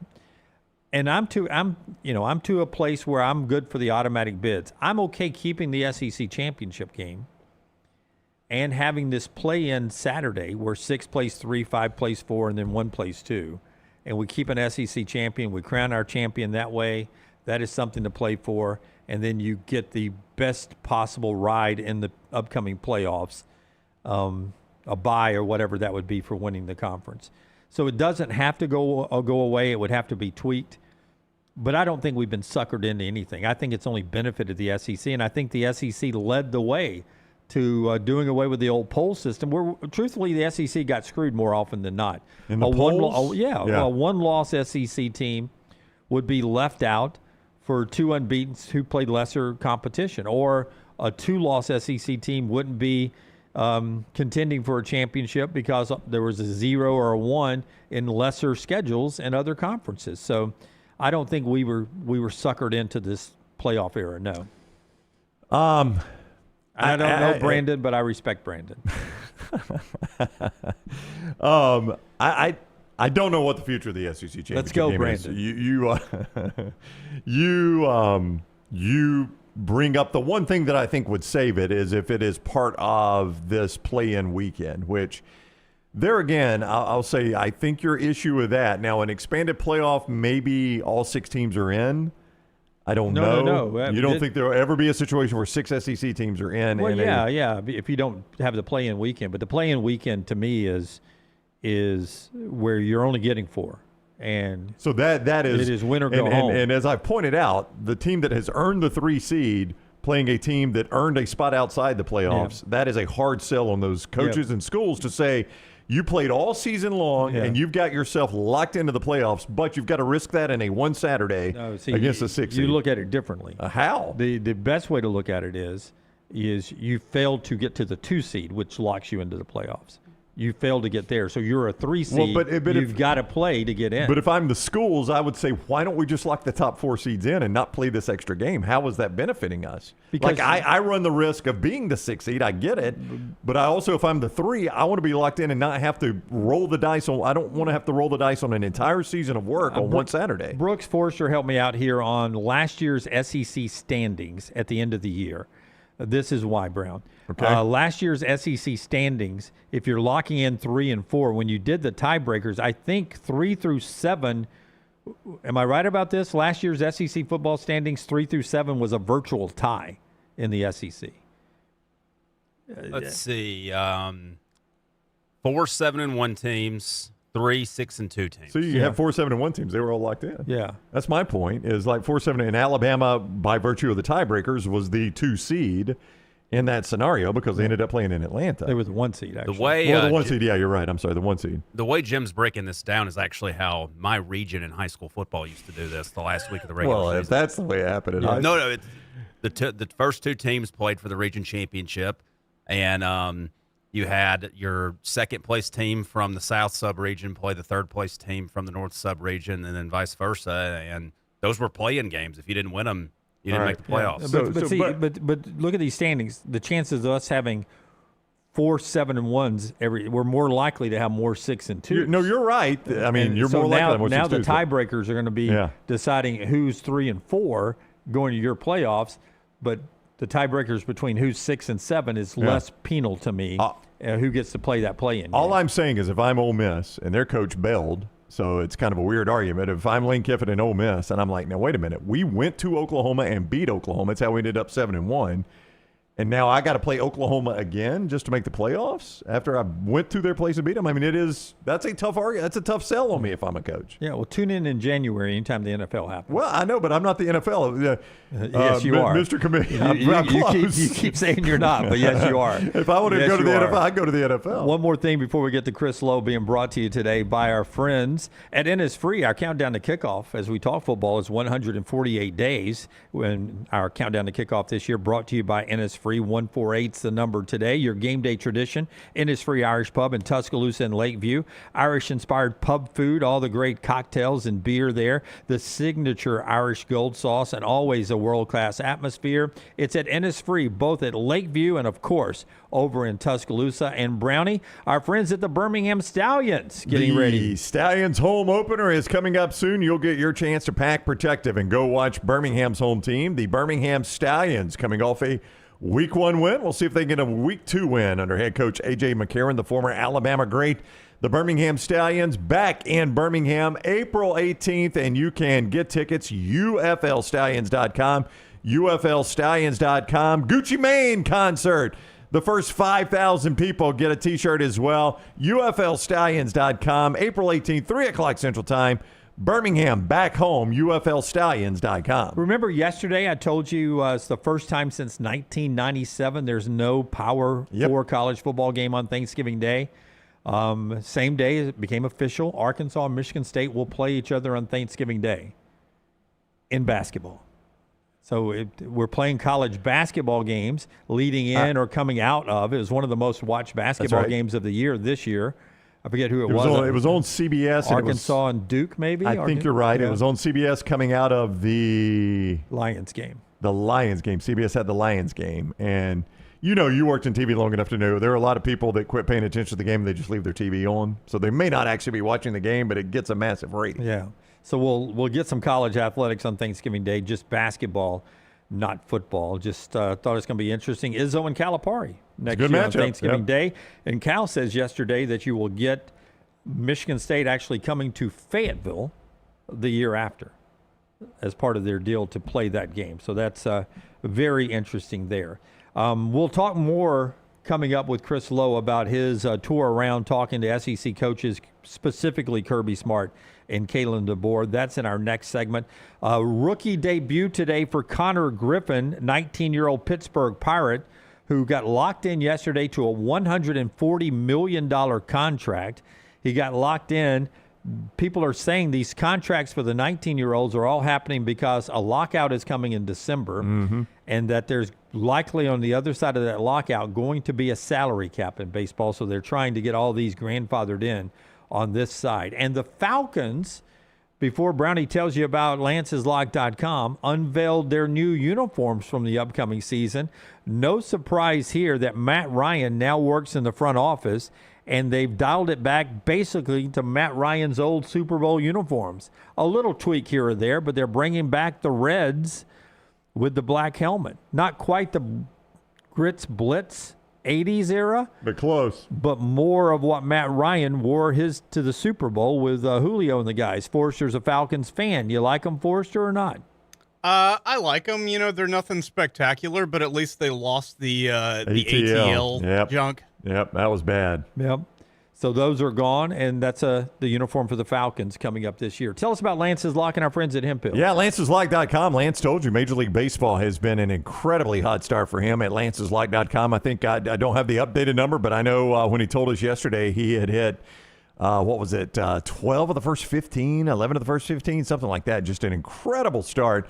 Incredible start there at Lance'sLock.com. So you get plays all weekend on the college basketball, MLB, the NBA wrapping up the regular season over the next week or so. All right there at Lance'sLock.com. It's presented each day by our friends at Hemphill Services. If it does a flow right, run right, or drain right, Hemphill Services is the place you go. 229-2090, 229-2090, Hemphill Services. And our friends at Urology Centers of Alabama, 70 years of compassionate care here in Central Alabama, 10 great locations, and they'll take care of you. 930-0920, 205-930-0920, urologycentersalabama.com.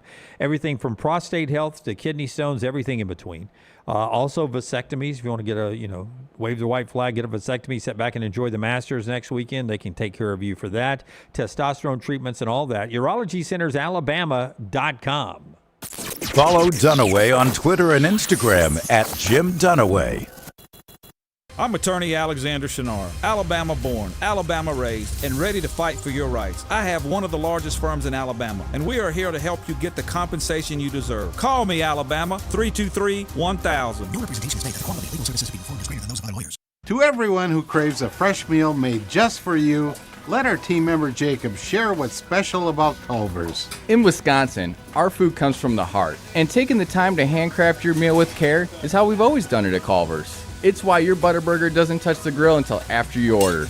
Come to Culver's and let us serve you a Butterburger made special just for you. From Wisconsin with love, welcome to Delicious.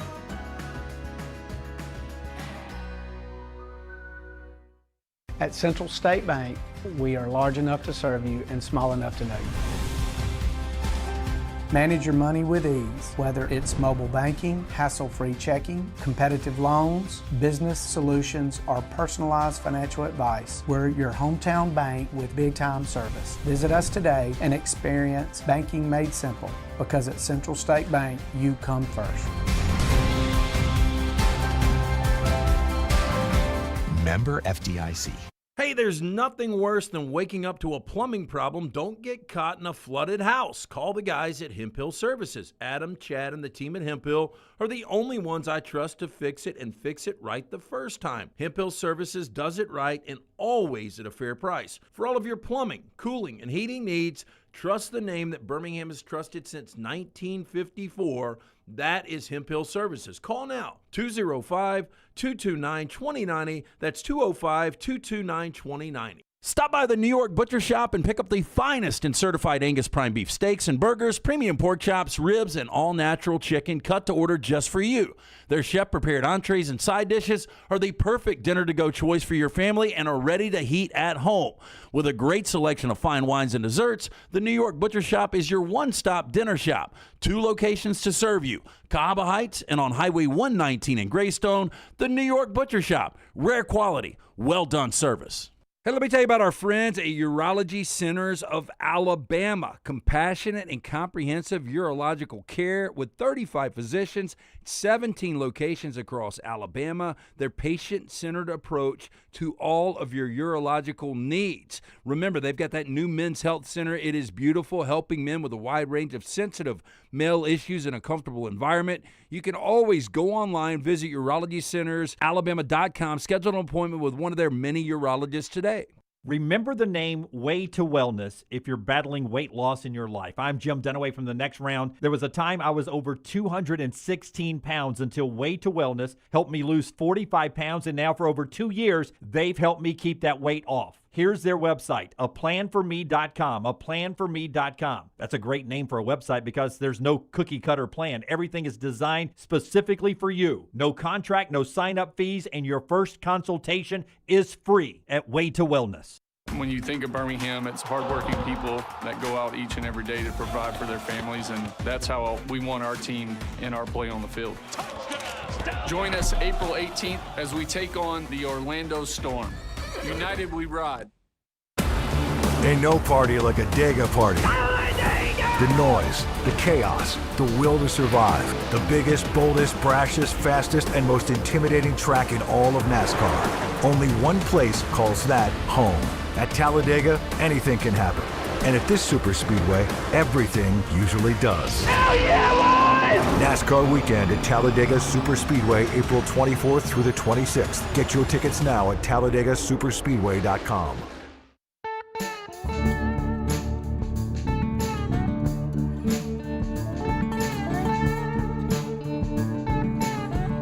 Man, I'm so excited to talk to Chris Lowe here in a second. Always exciting, but boy, he's been kicking out some unbelievable stories at On3 Sports. Walk-Ons gets us to Chris Lowe today. You can get to one of our local walk-ons and enjoy the Final Four action this weekend. Baseball every night on the big screens, the unbelievable beer on tap selection, and always the great food. The Varsity Burger's so good. I love their flavors of their bone-in wings that they have now. It's just so good. 3 wonderful locations. Trussville, the one near the Hoover Met Stadium Trace. Will be out there for the SEC baseball tournament soon. And, of course, the one near our studios at Tattersall Park. It's game on at Walk-Ons. Chris Lowe is with us now. On 3 is where you find his work at CeeLo FB. At CeeLo FB is where you find him on social media. Welcome in, Chris. Hope you're doing well today. I'm great, guys. It's always good to be with you. Yeah, man, we always appreciate you coming on. I envision right now when I see the content you're pumping out there at On3, I envision you're just in a car going SEC market to SEC market to SEC market talking to all these coaches. Am I overplaying that in my mind? They do have phones. No, you're right. It's a lot of rental cars and airports. I actually had a couple swings, Texas and what I would call the Deep South swing now, Alabama, Auburn, Georgia, Ole Miss, and going to do a Midwest one too, Notre Dame, Indiana, Ohio State, Michigan. So, and then try to hit a few more toward the end of the spring. But yeah, it's that time. I've always found that this time of year in spring ball is the best time to, really get a coach or some players to talk and not have them be so wrapped up in game week and preseason camp. But the spring, in my time of doing this, has always been as fruitful as any time. I wanted to ask you, before we talk specifics about some of your conversations, specifically with Kalen DeBoer, you were so behind the scenes with Nick Saban's Alabama, and now behind the scenes with Kalen DeBoer's Alabama. Year 3 already, which is hard to believe for Kalen DeBoer, but year 3 already. After spending some time with him, where's the comfort level specifically with the way he's put this roster together for this year? There seems to be something different about the way he's talking about these pieces than the ones he inherited when he first got to Tuscaloosa. Sort of from your conversation, does it feel like this is sort of his guys now? Well, yeah, the people that I'd lean on in answering those type questions are the players. Guys like Xavier Brown, Ryan Coleman-Williams, guys that were recruited by Saban in that regime, but have only played for Kalen and that staff. And I asked him that very question. And I think Xavier said, man, we're past figuring it out. We know. We love his style. We love what he does, the way he does it. We got to play more consistently. And in fact, Xavier said, I think coach has probably gotten too much heat sometimes. We just haven't played well in certain situations. And I think the consistency part of it, let's be honest, we all were so used to, under Nick Saban, they were like a machine. I mean, they went 100 straight games and never lost to an unranked team. Oh, think about that. I don't know if that'll ever be done again. 100 straight games. And that's where, of all the things that Nick did there, the championships, I think that was probably what set them apart. Nobody else really does that. And I think that's the thing over the last 2 years that Bama has at times played down to its competition. And I know they're working hard, and I know that's certainly a priority for Kalen DeBoer and the players, not to have those lapses. But no, I think that absolutely are his players. There's a couple that were still there, when Nick was there. But this seems to me, in talking to players and being around the building, very much a player-driven led team. And I think that's the way Kalen DeBoer wants it. He wants his leaders, the guys that are the best players, the guys that have the strongest voices, those guys to lead. And that certainly seems to be the case this year. Now, listen, I'm under no pretenses. They've got to play better in the offensive line. It's a brand new offensive line, new faces. They really need younger kids to come through, like an E.J. Crowell. They need somebody to be more explosive running the football. And when you're starting a first-year guy quarterback, a first-year starter, and you combine that with some questions in your run game, that's in this league, that's a pretty scary combination. So we'll see how that all shakes out. But I know they feel good about some of the guys they brought in the offensive line. And Kalen told me, I think we probably got some guys, maybe we weren't rated as high in the portal rankings, but we got some guys that we think are at least as good, if not better, at several different positions than we lost and didn't have to overpay for.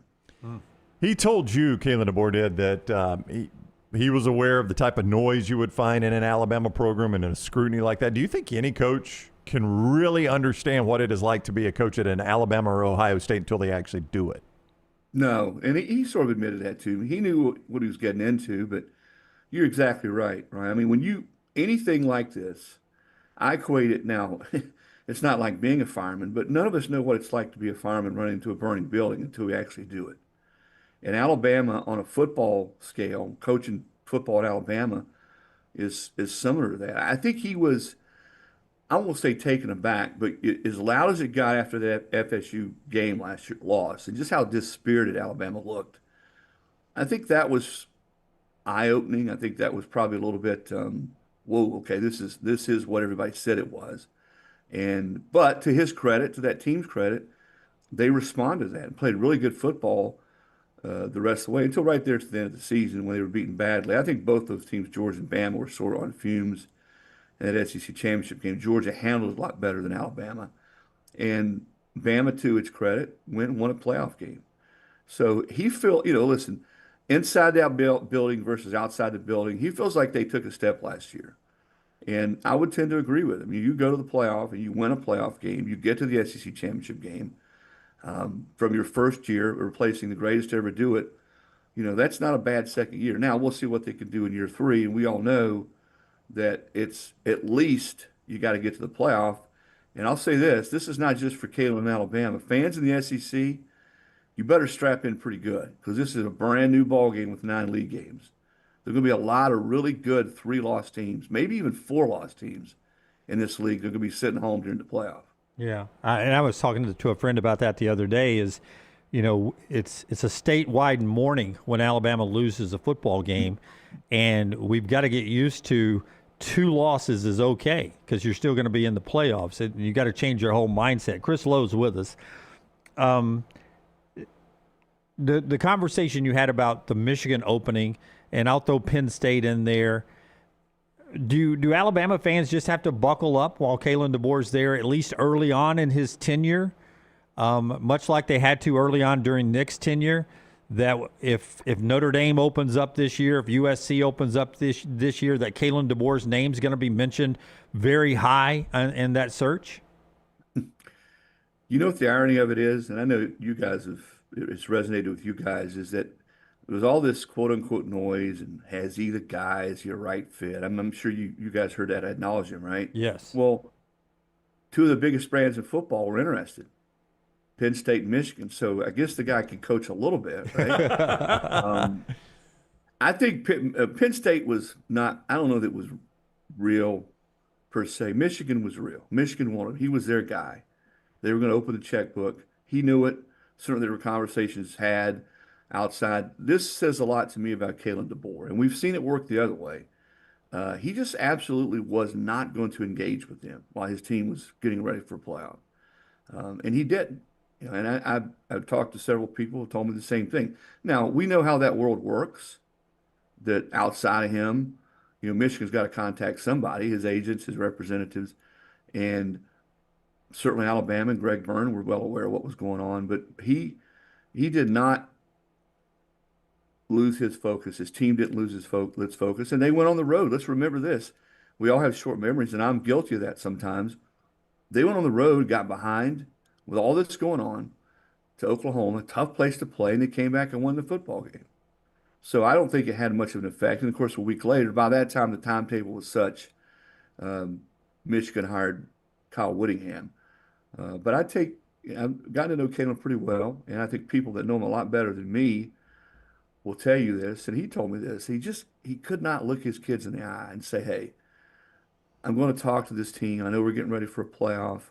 And I didn't come here. And there weren't a lot of people out there who were just running to Alabama. And that's a tough job coming in behind Nick Saban, as well as resources Alabama is, and tradition. It is, he said, hey, it's Alabama.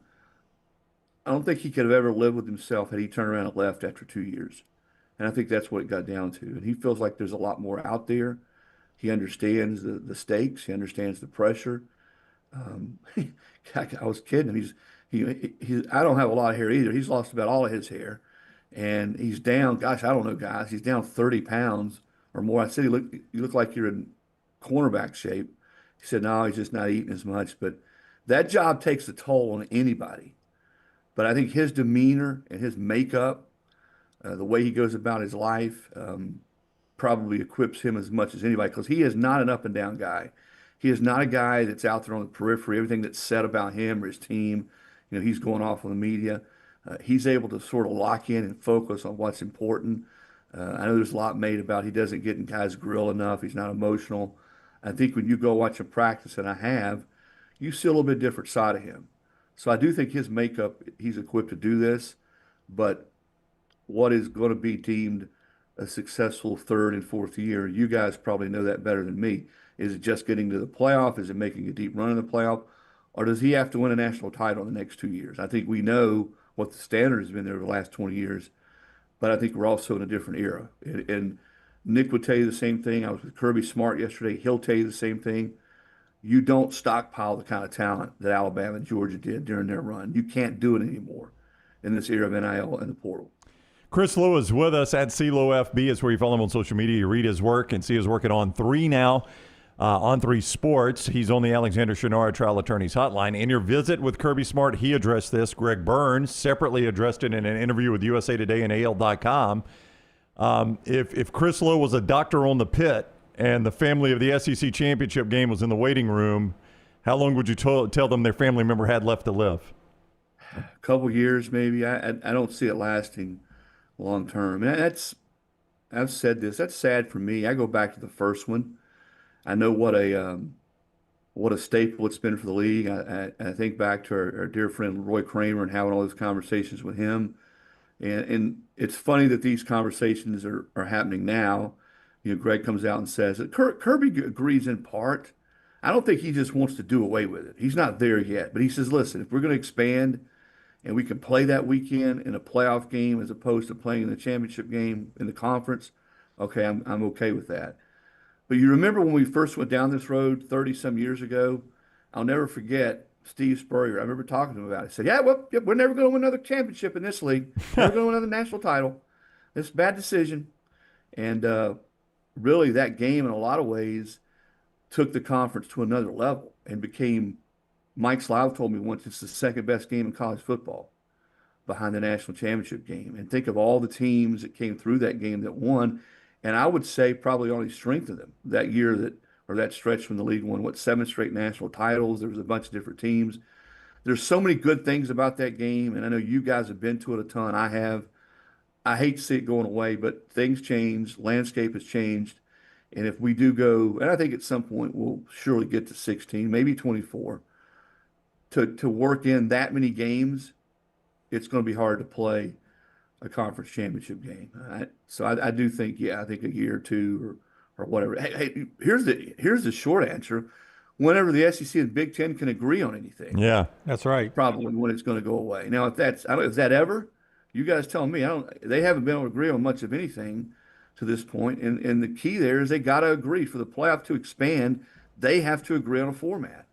And they're like two big old bulls right now meeting in the middle of the ring, and they haven't been able to agree on anything. Yeah, and that being said, we're coming up on the end of May where there's the SEC meetings down in Destin, which there's always some news.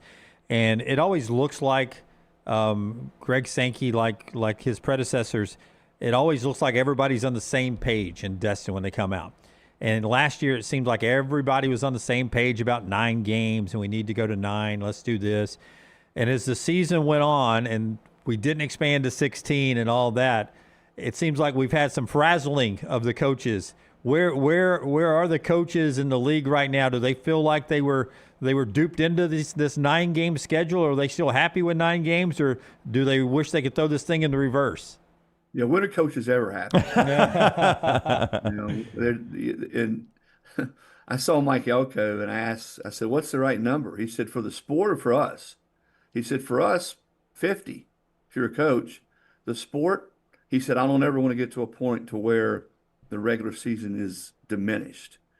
And I think if we expand any degree, 16 or 24, it's probably going to be watered down a little bit. If you lose a game late, the old days, AKA 5-6 years ago, if you lost a game late and you already had a loss, you're in trouble.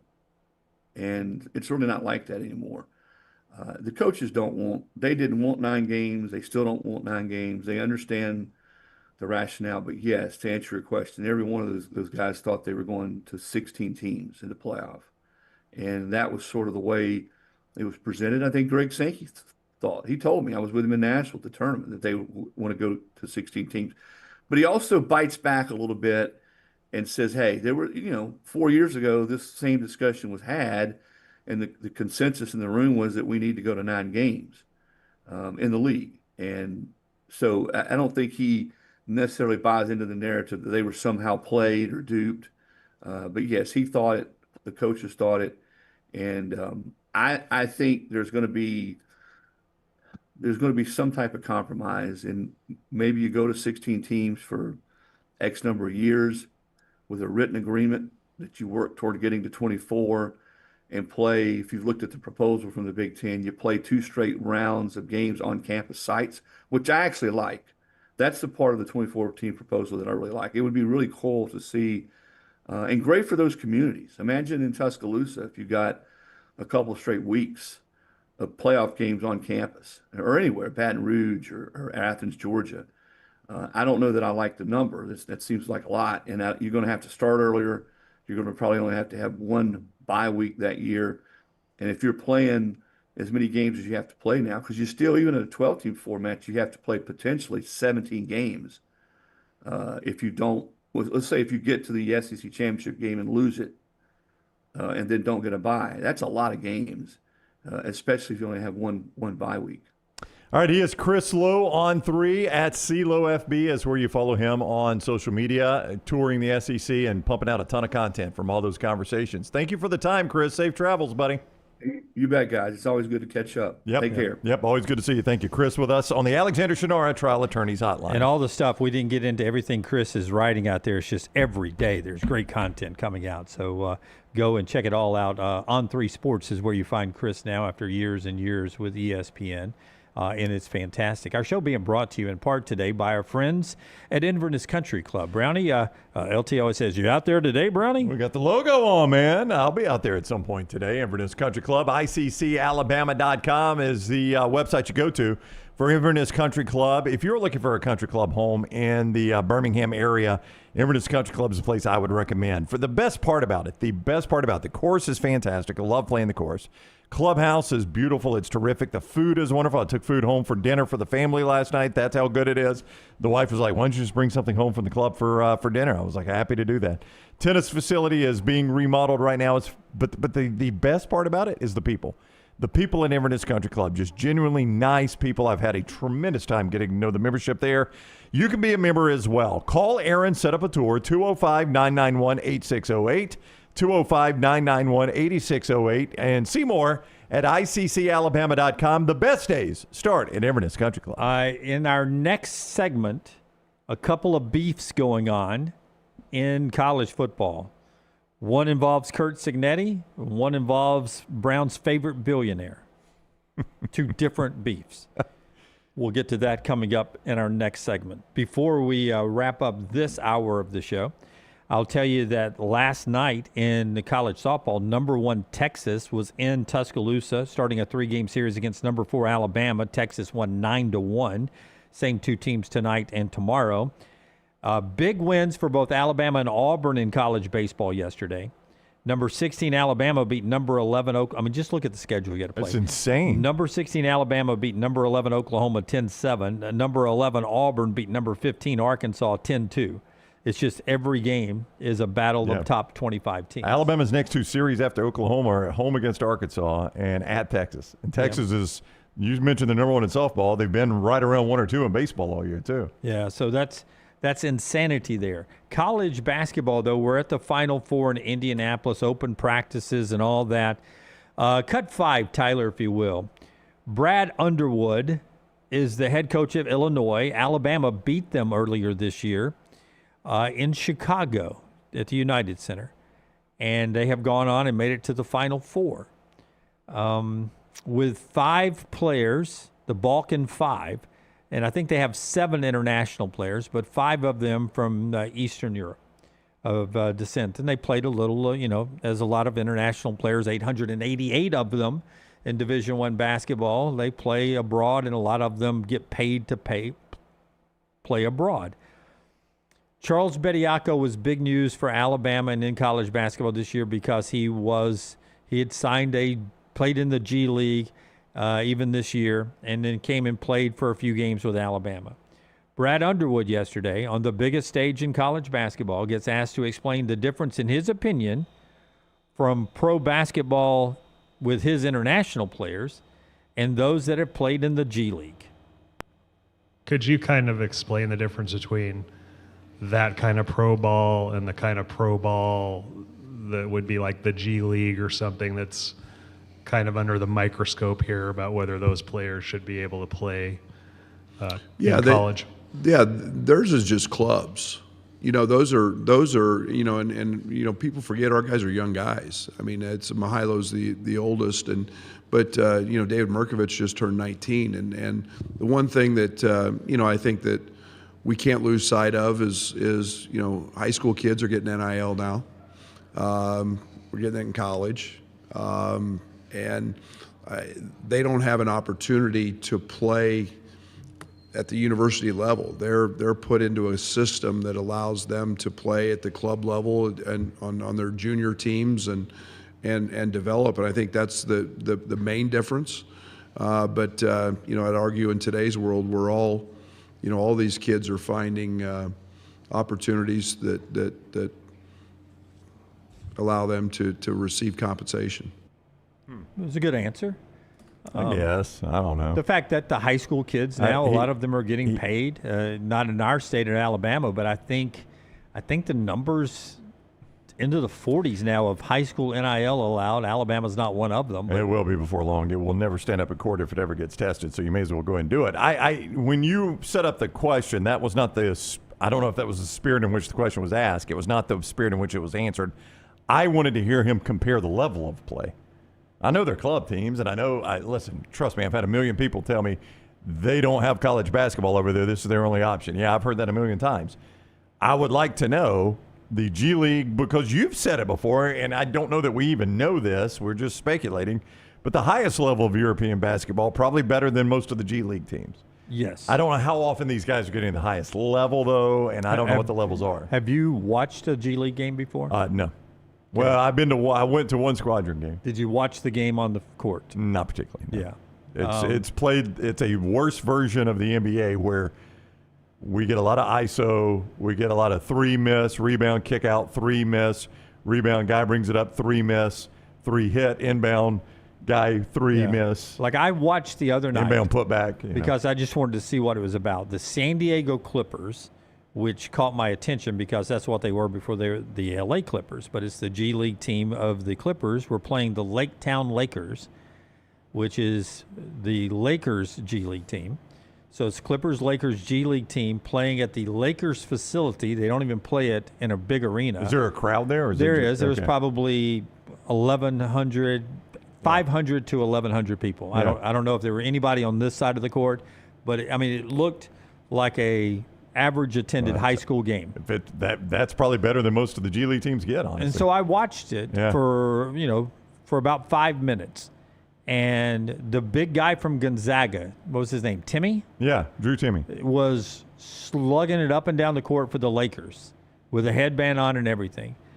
I mean, he looked like he would go over on the sidelines and, pop a Bud Light and then check back into the game. He never checked out while I was watching, and he couldn't move up and down the court because they were running and shooting threes, and there was very little defense. All he's there for is a rebound putback. It was horrible basketball. Yeah. Horrible basketball. Yeah. I mean, I can't tell you how little interest I have in a G League game. Yeah. I will watch some of the NBA playoffs, but I haven't watched the NBA all season either. But it was horrible basketball. I know. Compared to the NBA, style. It was horrible basketball. So there's no way that this club level or European level is not better basketball than the G League. I would think, but I just don't know. And no player development at all in the G League to me. Yeah, he said player development. That's the key to these European leagues is they're getting more developed players. Yeah, the G League should shut it down now. Shut it down. Why you still can. And invest in this NBA Europe and make them play real games, because that was horrible basketball. And it was a playoff game. So I was watching two of the better teams. It may have been playoffs. May have been 8 seed, 1 seed, but it was a playoff game. It was on one of the ESPNs, and it was horrible basketball. Yeah. Horrible basketball. So you didn't like it. Just to recap. Horrible basketball. Yeah. Confrontations in college football. More of the excitement for the Final Four in our next segment. We'll hear from Tommy Lloyd, Dusty May, Dan Hurley before the show's over with, and we'll maybe get our Final Four picks, and we'll reset the bracket challenge, and all that still to come. And Todd Fuhrman gives us his actual picks. Busy final hour of the show coming up. It's being brought to you today in part by our friends at New York Butcher Shop, Brownie. New York Butcher Shop. We'll go there this weekend. I got my oldest daughter coming back home for Easter. You making those Easter lunch or dinner plans? New York Butcher Shop is the place to go. From the Duroc pork chops to those great steaks, the prime, the Wagyu. They've got all of that right there, and great sides as well. Do not sleep on the sides. So often I'll go in and get pork chops or steak and a couple sides, and we've got an entire meal ready to go right there. nybutcher.com, but you can see him in person. Jim and his entire crew, both locations in Birmingham, Cobb Heights, and Greystone, of the New York Butcher Shop. Rare quality, well done service at the New York Butcher Shop. Boogity, boogity, boogity. Let's go racing, boys. Talladega coming later this month, Friday, April 24th through Sunday, April 26th. It's the Jack Links 500 at the world's fastest speedway, Talladega. You can get your tickets right now. TalladagaSuperspeedway.com, TalladagaSuperspeedway.com, 877-GO-TO-DEGA. Don't forget to upgrade to the garage experience, the most immersive garage experience in NASCAR. You get access right to the garage bay viewing area. You can almost reach out and turn a lug nut yourself if you wanted to. Pre-race ceremonies, driver, crew chief Q&A sessions, and your access to the Mobile One Victory Lane. It's all right there with a garage experience upgrade. Get your tickets right now. Buy them for the Jack Links 500 at TalladagaSuperspeedway.com. Follow LT on Twitter at @TheLanceTaylor.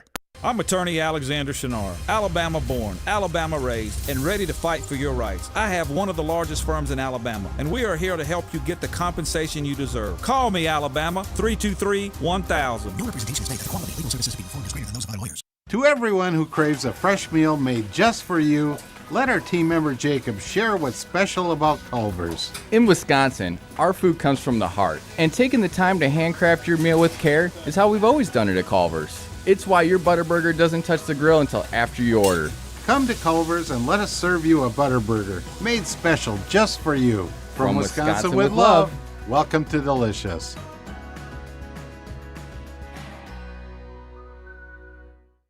At Central State Bank, we are large enough to serve you and small enough to know you.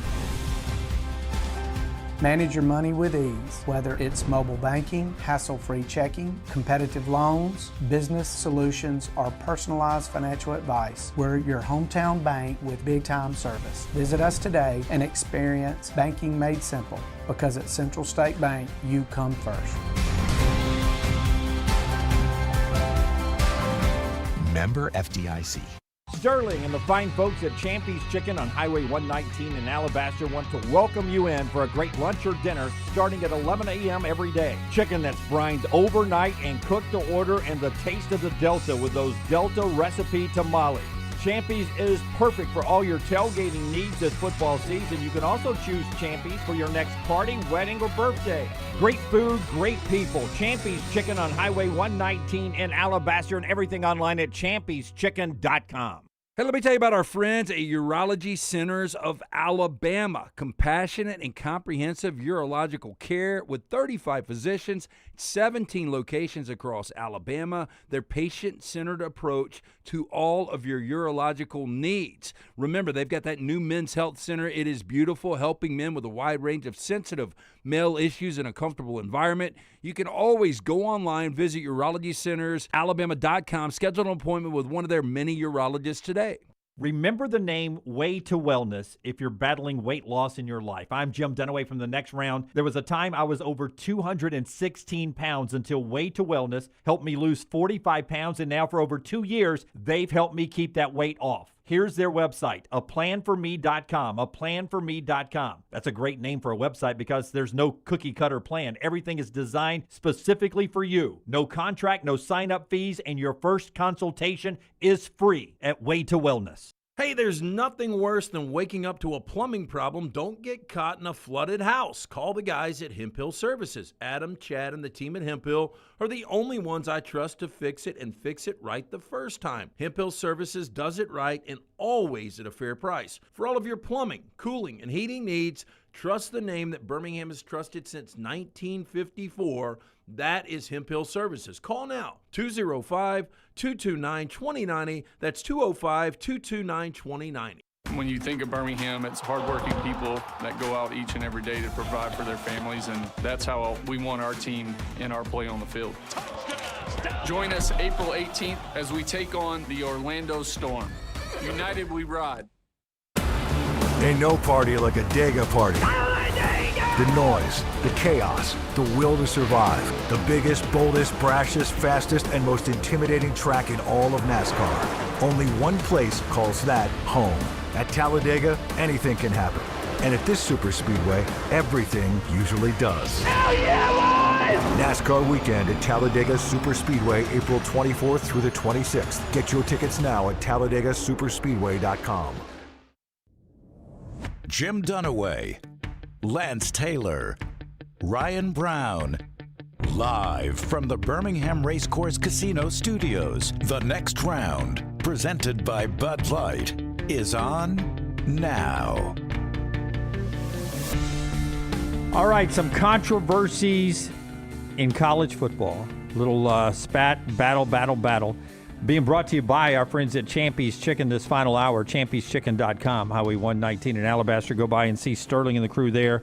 That chicken is brined overnight. It's cooked to order. It's piping hot. You know what I like. I like the 2 big breasts with the in-house made sides, and I save a little room after I've gnawed that juicy meat off the bone for a little caramel cake. It's like he's a caveman. Hey now. Caramel cake. That's amazing. It tops off. It's all right there at Champy's Chicken. Go by there and enjoy the weekend there with champyschicken.com.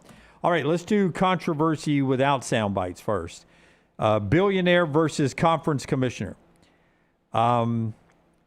Your guy, Cody Campbell, the billionaire, is against his team, Texas Tech. He has no ties other than his money goes to Texas Tech, of playing a Friday night game.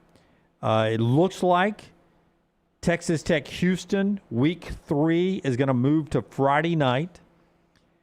Brett Yormark's comment says, quote, Cody Campbell does not run the Big 12, end quote. It had never said that about a Texas booster, but he'll say that about Texas Tech. To which Cody Campbell now tweets back today, apparently he didn't get the memo. Everything runs through Lubbock, according to Cody Campbell. Bit of an overstatement there. Here's the problem from Cody Campbell's point on this, and then I'll give you Yormark's side. In week 2, Texas Tech plays on the road at Oregon State. Short week to a Friday night game against Houston. Home game? I think it's a home game I'll for double Texas check. Tech. Yeah, I mean, surely you can't ask them to go on the road and then go short week on the road back to back. That'd be brutal. But it's only one day. But the television contract that Brett Yormark and all the Big 12 people agreed to, which kept the Big 12 alive, I will point out. It kept them from Texas Tech truly being an independent. Right. Yormark's TV deal with its partners is that they agreed to have 12 games that are not on a Saturday. So some of those are played on Friday night, some on Thursday night, but not on a Saturday. They agreed to 12 games out of the Saturday window. Last year's 12 games outside of the Saturday window, their ratings were 64% higher than their Saturday Big 12 games. Interesting. That's a big number. That's not an insignificant fact. Do you know how many non-Saturday games Texas Tech played last year? I'm going to guess 0. 0. Yeah, so they're due. They're up. Do you know how many other Big 12 teams played 0 games off of Saturday last year? I'm going to say 0. Texas Tech was the only one. They were the only one that was all Saturdays. They were the only one last year that played all their games on Saturday in the traditional window. Cody Campbell says, we don't want to disrupt Friday night high school football. It's a legitimate concern. It means a lot in our Lubbock area. It's a legitimate concern. Well, I would say it means a lot everywhere. It does. It does. No, it's a legitimate concern across college football. Means a lot in Alabama. Means a lot in Texas. But you also don't see the SEC lined up to play Friday games outside of Black Friday. Well, you know why? Well, they don't have to. Yeah, because their TV ratings are. That's right. They don't have to worry about TV ratings. ESPN's like, we want you on Saturday. Yeah. That's what we want you there. Big 12, higher TV, 64% higher in non-Saturday games. Well, I will say it is a bit hypocritical by college football as a whole, who worries so much about the NFL gobbling up their dates, but they don't worry about gobbling up high school football dates. That is a hypocritical stance of college football as a whole. You'd grant me that, right? Yes. And it is a concern in all of college football. And I know you mentioned Georgia and Alabama and Texas. Yeah, I mean, it's a concern in all those places. Friday night has traditionally been the high school football night. And I don't like it, though I'll be hypocritical in saying I don't like it, but I'll watch it. I am blown away that their numbers are that much better, though. And that is not an insignificant deal there. I mean, don't be surprised if the next time the media rights deals come up, there's a push for them to play even more Friday and Thursday games. But 12 games that's one a week, basically. Yeah. But, I mean, don't be surprised if – does ESPN wholly own the Big 12 rights now, or does Fox have a cut, too? I think Fox has a cut, too. Fox right? definitely has a cut. I'm just wondering if ESPN has one. Any? Well, they show the championship game, so they got something. Anyway, don't be surprised if Fox and ESPN are pushing for 24 Thursday and Friday night games. Let's do one Thursday and one Friday. Maybe we'll get better Thursday night football out of this. I don't know, but that's an astounding number that their TV ratings were that much higher. And it's not like the Big 12 was a bad conference last year. You know, I mean, on Saturdays, they still played good football. The other controversy battle going on is between one of the faces of college football right now. I mean, would you say Kirk Cignetti is one of the faces of college football right now? Absolutely. Cut 9 and 10, Tyler. We'll go 9 first. Josh Hoover used to quarterback where? He was at TCU. TCU. He quarterbacks where now? He is at Indiana. He is the quarterback at Indiana. Yeah, best portal quarterback in the game, in my opinion. Sonny Dykes maybe disagrees. I actually gave you this quote word-wise without video when Sonny Dykes made it. But on Josh Hoover, now the quarterback at Indiana, Sonny Dykes talking to Frogs today on their YouTube channel. Here's what Sonny Dykes had to say about Josh Hoover. Look, numbers are numbers and stats are stats. And I think, you look for us, and I think Josh started 31 games here as a quarterback, and he turned the ball over 42 times in those 31 starts. Ooh. Okay.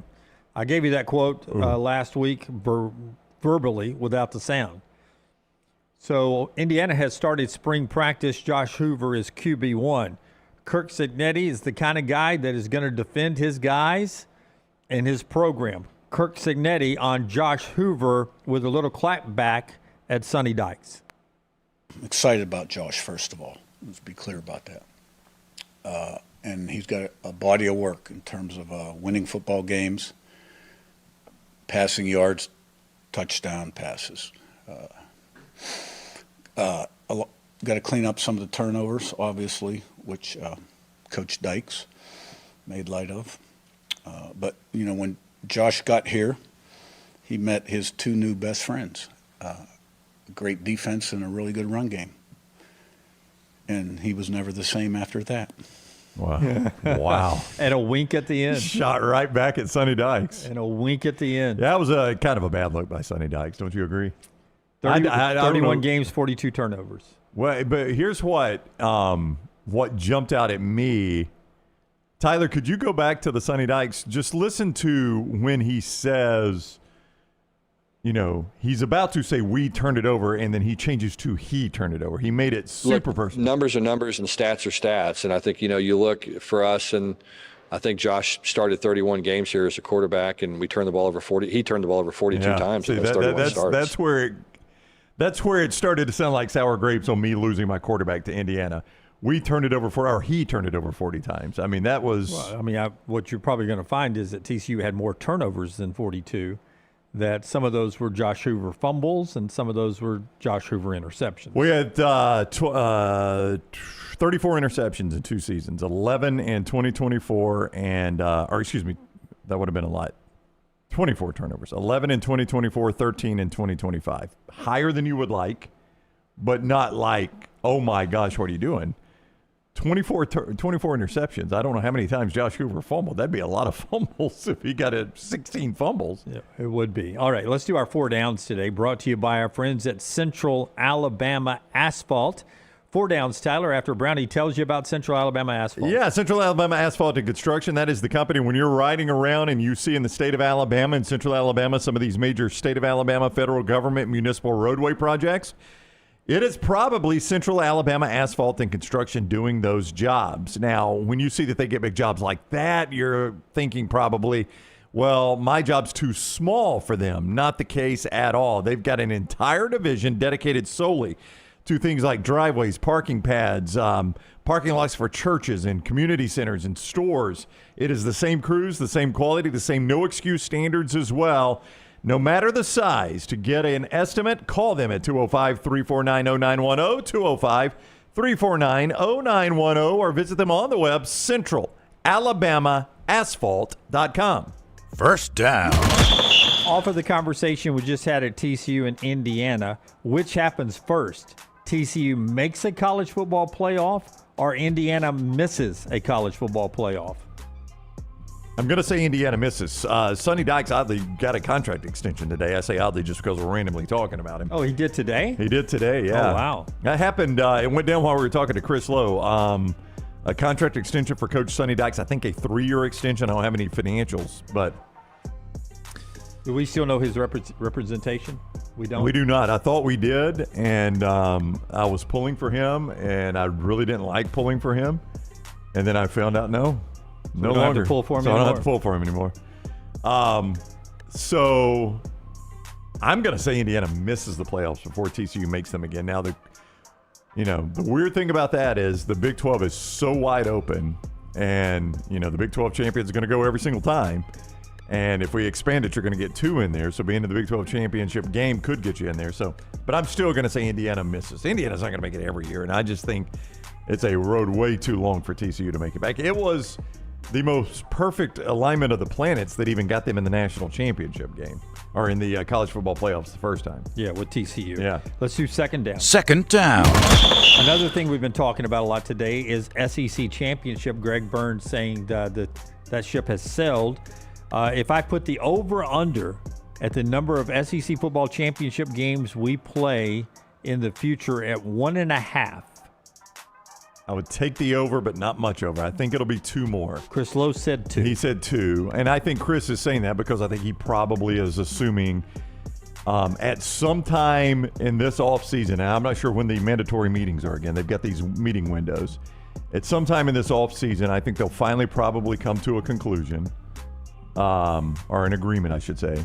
And you'll play the one more SEC championship game, and then they'll have another season, and then we'll go to the expanded playoffs after that. So I think you'll have 2 more seasons of the 12 this year and another season of the 12. Then you'll be to the 16, and that'll be the end of the conference championship game. So I think 2 more. I think your final SEC championship game will be 2028, December of 2027. I'm sorry, December of 2027. Let's do third down. Third down. UConn is 1 win away in women and men for having 2 Final Four teams, but their football program is an independent. Them and Notre Dame, the only independents. Notre Dame, just for those at home, gets 1% of the college football playoff payout. The SEC and the Big Ten as a whole gets 58% divided among all their teams. Notre Dame gets 1% of that pie by themselves. And if their Notre Dame team makes the playoffs, they get $6 million on top of that 1%. That's Notre Dame's deal. Yeah, that's a pretty good deal. It's a good deal. Yeah. The ACC gets 17.1% divided by what I think is, about 17 teams. Yep. The Big 12 gets 14.7% divided by more than 14 teams. So Notre Dame gets 1% and then $6 million if their team makes a playoff. They need to join a conference. They ain't ever doing it. UConn's payout, also an independent, is $350,000. But from the CFP committee. Right. So much less than what individual teams are getting in the Big 12 or the ACC. So here's my question. Does UConn ever join a conference? We'll say 5 years. Remember, Big 12 was flirting with them, but the Big 12 and UConn could never reach an agreement. Very attractive in basketball, either the ACC or the Big 12. But are they attractive enough in football for somebody to pull the trigger and basically split up that pie that they're getting a little bit more? I would say no, because I envision Dan Hurley swinging the biggest stick on that campus. He probably does not want to be in the Big 12. Why would you want to be in the Big 12 if you're Dan Hurley? Right? You play really good basketball teams. Yeah, but I mean, what seed are they in this tournament? There are 2 in the conference they're in. They've been a 1. They've won a national championship, the conference they're in. Why do I want to go all the way to Lubbock, Texas, and Boulder, Colorado, and all that when I can just play all these teams right up here by me and I don't get penalized for it. But now do the ACC. It would reunite them with Boston College and Syracuse. A little different in the ACC. I would agree with you. Duke, North Carolina. No, I think he would like that because he's in the conference of Duke and North Carolina. Ego-wise, he would like that. Yeah. And Brooks said, and Forrester, I think I'm right about this. I think UConn football last year, Jim Mora Jr. is gone now, and I think he took Colorado State. That just shows you the state of exactly of how UConn bad football. is that? Yeah. But I think they beat. I'm going to say they beat 2 ACC teams last year. Duke was one of them, I'm pretty Yeah. sure. No, that's right. They beat Duke, who won the conference, and I think they beat somebody else. And I think they play North Carolina this year. I mean, Jim Mora had a pretty good product on the field there. ACC seems to be the place for me, but I don't think anybody's going to want to divvy up their pie anymore. No, but the crazy thing, though, is that UConn gets $350,000. I mean, that's like the state of Texas giving you an income tax refund, and you've never worked a day in the state of Texas. Like, why does UConn get anything? There's no path for them to make the college football playoffs. They would have to as be an independent. an at-large team. They would have to be one of the 7 at-large teams. And as an independent, I just don't know, other than Notre Dame, that's the only independent that could ever pull that off. Just a few years ago, though, they were in the Fiesta Bowl. A few years ago. It's been a minute. Was that not like 2014? Like 2009. It's closer to 20 years ago. It's been a long time. That was back when Randy Edsall was their coach, I believe. The first time. Randy Edsall has since been back and coached there. Give me the actual year on the Fiesta Bowl. Okay. I think it was 08 or 09. I'll look it up. Okay, look it up for me. I mean, that was the first iteration of Randy Edsall, head coach at UConn. That's been a long time since they were in the Fiesta Bowl. I mean, you just told me how bad the program is that their coach left to go to Colorado State. 2010. I was 1 year old. Mm-hmm. Okay. Thought it was in the double digits. We're going on 15 years now since they've been in a New Year's Six Bowl. But I mean, the basketball got to carry some value, right? Yeah, but I tell you, I mean, in all of this conference realignment, I've learned basketball just does not matter as much. I mean, it's a great sport, but this is all about football. Every decision is made on football. Let's do the final down, fourth down. Fourth down. With all the talk about the North Carolina job being open, Tommy Lloyd being the main focus at Arizona, but Billy Donovan seems to be a backup plan for North Carolina. If I say yes or no, Billy Donovan ever coaches college basketball again, your answer is? Well, no, if he passes on the North Carolina job, because what job would you leave for if you're not going to leave for North Carolina? That's right. I would guess no. I think they're Tommy Lloyd, the way he has acted around this. You know, the concern with Billy Donovan is the NBA season does not end until next Sunday. Is that right? The 12th? Is that the day? I know the date, but I'm just trying to think of what day of the week that is. And the portal opens Tuesday. I get that concern, but I'm like, if you could get Billy Donovan, you get Billy Donovan, right? I mean, I say portal be damned. I know I'm going to go a week without. But Billy Donovan could also accept this job, finish up the season for the Bulls, and then become the North Carolina coach, and at least players would know who they're playing for. So I wouldn't worry about that. I would say no, Billy Donovan stays in the NBA. That's our four downs today. Now we talk Final Four with a little news conferences from yesterday, and then Fuhrman in our next segment, brought to you by our friends at Odie's. Our trip to the Final Four, you can enjoy a great lunch today with Will's crew at 2 locations. 2 locations, the Edgewood location in Homewood, where, by the way, next Thursday, day 1 of the Masters, Jim, Lance Taylor, and Ryan Brown will be out there at Odie's at the Homewood location there on Edgewood, 4 o'clock show. We're going to do a little extra show out there, talking some Masters and having fun, so come hang with us there. That's when they bring the sod in. They sod both locations, the Crestline Village in Mountain Brook and the Edgewood in Homewood. Put azaleas in there. It's a complete Masters theme. It is a really, really cool setting. So come enjoy the Masters there, but you can also watch the basketball all weekend long. Enjoy those Big Cup cocktails, the Diablo sandwich, Rodney's cheeseburgers, all of that right there at Odie's. Odie's Tavern, Homewood, the Edgewood location, also Crestline Village in Mountain Brook. Let's start with cut forward, Tyler, and then we'll just go 4-3-2 in our Final Four prep here.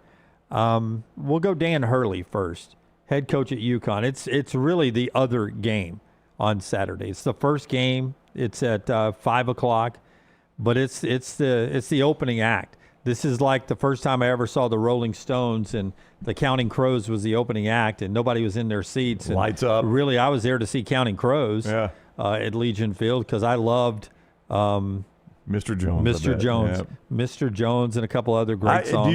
Were they bad in concert? I've always heard they were bad in concert. And I like the Counting Crows. That guy couldn't necessarily always hit all the notes Adam in concert. Duritz. Yeah, and he wasn't always into it. Have you seen him, Tyler? I've seen him 3 times. I enjoyed all 3 concerts. I haven't, unfortunately. I would like to, but I've always heard like you've heard the same thing I've heard, right? Yeah, that like he really wants every performance to be unique, and he's not just sing the into songs, every man. show sounding the same. Yeah. But if you're going to a Counting Crows show, I want to hear your songs. Hear Mr. That's Jones it. and Long December the That's same it. way you hear it through the radio. That's right. Yeah, exactly.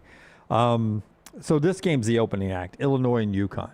And Dan Hurley has to do something, man. He's got to, and he's a good guy to do it, but he's got to get his guys back down from that final moment that put them in the Final Four when they shocked the world in the final seconds against Duke.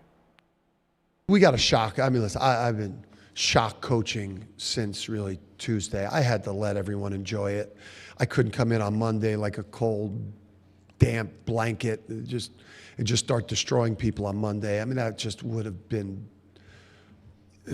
just a cruel thing to do to people's spirit after such an incredible victory. But Tuesday, you just got to bring everybody back to reality. You know, like the reality is that moment's over. It's an incredible moment. You'll have that the rest of your life. You know, but we came here for rings, not watches. You know, everyone that comes to the Final Four gets a beautiful watch. You know, but only one group's going to get a ring. You know, so get off social media, stop injecting the dopamine into your arm, and get serious about the preparation and the practice, because we don't hang banners for Final Fours at UConn.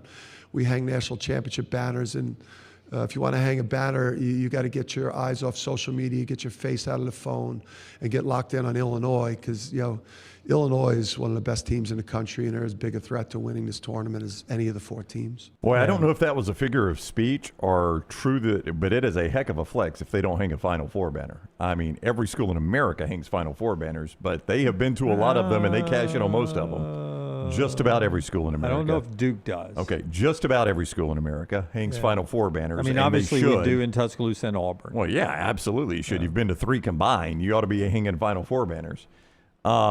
But that's a heck of a flex there. And as I think Brooks pointed out first, every time they go, they win it. They're 6 of 7. So, I mean, they are dang good once they get to the Final Four. And that guy right there is 17-3 in 20 NCAA tournament games he's coached at UConn. Give me a quick Google search, Tyler, if you can. Just the banners hanging at Cameron Indoor. Okay. Maybe Forrester has it faster. You know, when I said everyone, I did not literally mean every single program in I want to America. see if Duke does it. Yeah. The immediate answer is no. The UConn men's basketball program does not hang banners for Final Four appearances. The school maintains a strict championship or bust tradition, only hanging banners for national I got to tell you, I like that, but you got to be dang good to have that stance, or you'd never have any banners. There are 97 championship banners at Duke. Yeah, let's see. Click on a picture. I want to see. That's a crowded rafters if it's that many. Yeah, boy, I don't know. It's a bunch of them. I mean, they got a whole Final Four wall there. Oh, there you go. Yeah. I mean, you're never going to be able to see what's on those. Some of those are numbers. Well, if you've got that many banners, it's got to be Final Four. A lot of those are Final Four. I can see this one down here. It says Final Four. Yeah, see? Thank you. But is that Final Four, or does that say national championship? Oh, we got Zoom. 904. Yeah, there you go. And so, thank you. I'm back. I'm back to saying everybody does it. Now, I gave a self-guided tour of Pauley Pavilion. You know, I went into Cameron Indoor. I did not see those. Well, my God, Jim, they're all over the place. How did you not see them? There's 97 banners. How did you miss them? Did you not look at the ceiling? I saw the national championship ones. Where is the national? Are they on a bigger? They're on the far-facing wall or something? Yeah. You see over on the far right side of the screen right there. There's your national champion. But they still hang a banner for a Final Four. Yeah, you got the big national championship. Yeah, those are the ones I noticed. I wonder if they had them up when I was in there. I was during football season. Yeah. I wonder if they take them down and launder them. Probably. In the off-season. They probably ironed them. They've got ACC championship banners too. Yeah. Well, I mean, that used to be a big deal. Back when it was a Final Four. Back when it was a basketball conference. All right, the game everyone's waiting on. Fuhrman on the other side to break down these games for us, but the games everyone's waiting on. Give me Dusty May, cut 3. He's the head coach at Michigan. And listen, when I watch these two teams play, they look a lot alike. So They're both fast. They're both big. They can hit outside shots. They can hit inside shots. Dusty May talks about that matchup with Arizona. Well, we feel like we're built in a similar fashion as Arizona, and I'll begin with the veterans on both teams and how they've taken this off the bench role, and they've impacted winning almost every game. I just see so many similarities with the intangibles and the team character of both of us, and then obviously when you factor in the size, and both teams get a lot of credit for how good our front lines are, but there's some great guards and very intelligent basketball being played by both teams. And so when we watch them, we see ourselves, other than a few differences, we see a lot of ourselves in them. And it's going to be a battle. We believe it's going to be won in the 39th or 40th minute of this game. Well, I tell you what, I was so impressed with the last three halves of basketball he coached in the Sweet 16 and the Elite Eight. Alabama gave them one heck of a challenge in the first half, and he changed that into a half-court game at halftime. I mean, just a masterful coaching job. Alabama had their lowest scoring half of the season, I believe, in the second half of that game. Absolutely. And then to do what he did for those two halves. Still, Alabama played them within, what, 13? 11, 12, 13, somewhere there. Yeah. And to do what he did for two halves against Tennessee, I mean, that was so impressive, what he's doing with that team. We'll see if he can do it with Arizona. We'll talk to Fuhrman about all those games coming up on the other side. The show being brought to you by our friends at A+. Take us to break, Brownie, with A+. That's my guy, Brad Bell. When it came time to redo the master bath in the Brown house, Jennifer Brown scoured the internet looking for the right person for the job, and she kept coming across Brad Bell, talking to certain contractors, people that had used contractors, reading reviews. Brad was the name that time and time again came back to her. What Brad specializes in, you're seeing photos, if you're watching us on video, from Scott of my master bath remodel. He specializes in master bath, kitchen, and master bedroom closets. It's not to say it's all he does, but it is his specialty, and that's important for a reason. The reason that's important is you spend a lot of time in those rooms. When you own your home, you want them to look the best they can and work the best they can, but when you sell your home, you can make some of the money back on those rooms. See more before and afters and more info at alabamabathremodels.com. That is alabamabathremodels.com. Or call Brad at 205-422-1758, 205-422-1758. It is Brad Bell, alabamabathremodels.com. Follow Scott Forrester on Twitter at ScottForresterTV. I'm attorney Alexander Shinar, Alabama born, Alabama raised, and ready to fight for your rights. I have one of the largest firms in Alabama, and we are here to help you get the compensation you deserve. Call me, Alabama, 323-1000. No representation is made that quality legal services being performed is greater than those of other lawyers. Sterling and the fine folks at Champy's Chicken on Highway 119 in Alabaster want to welcome you in for a great lunch or dinner starting at 11 a.m. every day. Chicken that's brined overnight and cooked to order, and the taste of the Delta with those Delta recipe tamales.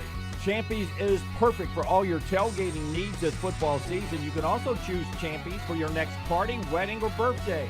Great food, great people. Champy's Chicken on Highway 119 in Alabaster, and everything online at champyschicken.com. At Central State Bank, we are large enough to serve you and small enough to know you. Manage your money with ease, whether it's mobile banking, hassle-free checking, competitive loans, business solutions, or personalized financial advice. We're your hometown bank with big-time service. Visit us today and experience banking made simple, because at Central State Bank, you come first. Member FDIC. Storm season is here. Make sure you have a plan of action in place right now. Greg from Pell City and Storm Restoration Roofing should be your first call when storms hit. Insurance companies love working with Storm Restoration Roofing because of Greg Nelson's name and reputation in the industry. When storms hit, call Greg Nelson. He's local, 205-542-3531. He's the home of the free no-cost roof inspection. Greg from Pell City on Facebook, 205-542-3531. It's Storm Restoration Roofing. Remember the name Way to Wellness if you're battling weight loss in your life. I'm Jim Dunaway from The Next Round. There was a time I was over 216 pounds until Way to Wellness helped me lose 45 pounds, and now for over 2 years, they've helped me keep that weight off. Here's their website, aplanforme.com, aplanforme.com. That's a great name for a website because there's no cookie-cutter plan. Everything is designed specifically for you. No contract, no sign-up fees, and your first consultation is free at Way to Wellness.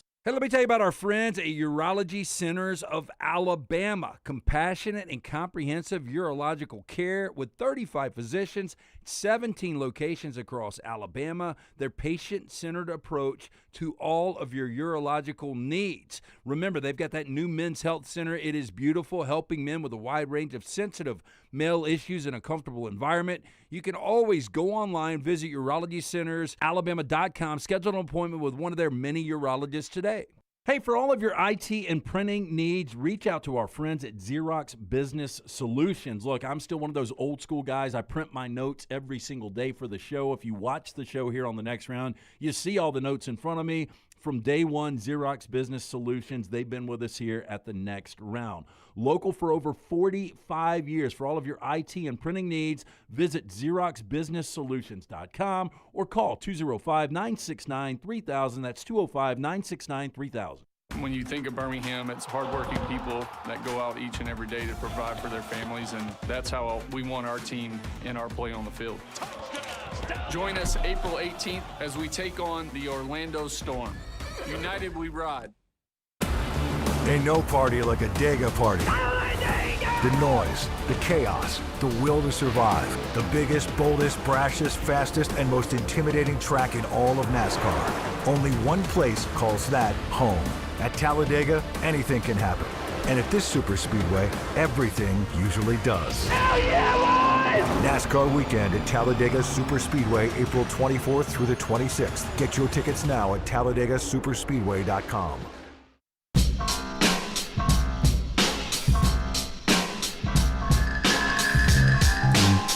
People in the chat room are asking me to repeat the college football playoff payout and to explain what that is again. Okay. The money that's brought in from the television package and everything that goes with the college football playoff is paid out to this percentage points.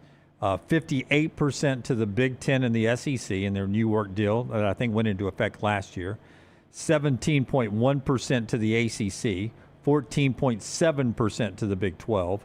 Notre Dame gets its own 1% of the pie, right? Mm-hmm. And plus they get $6 million on top of that 1% when Notre Dame qualifies for the playoffs. And then the group of 5 teams, now group of 6 teams, they get a slice of it too, which is slightly more than the $350,000 that UConn's getting. So UConn doesn't even get the amount that the group of 6 teams are getting.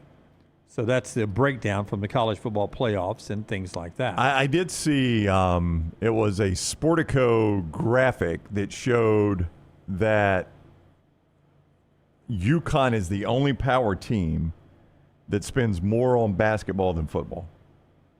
The only one, all the power conference teams. And I guess if you start looking at power conference teams, that's going to be a little different in basketball and in football, right? There are fewer power conferences in football than in basketball.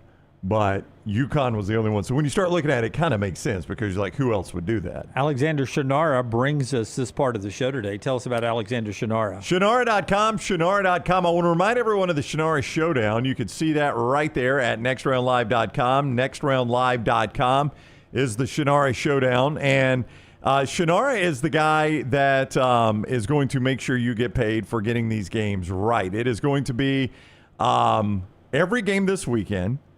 You are going to get to pick it against the point spread at nextroundlive.com. Brooks is also going to send that out on social media. Now, if you get it right, you go in the drawing. That's all you got to do is get one right, and you go in the drawing.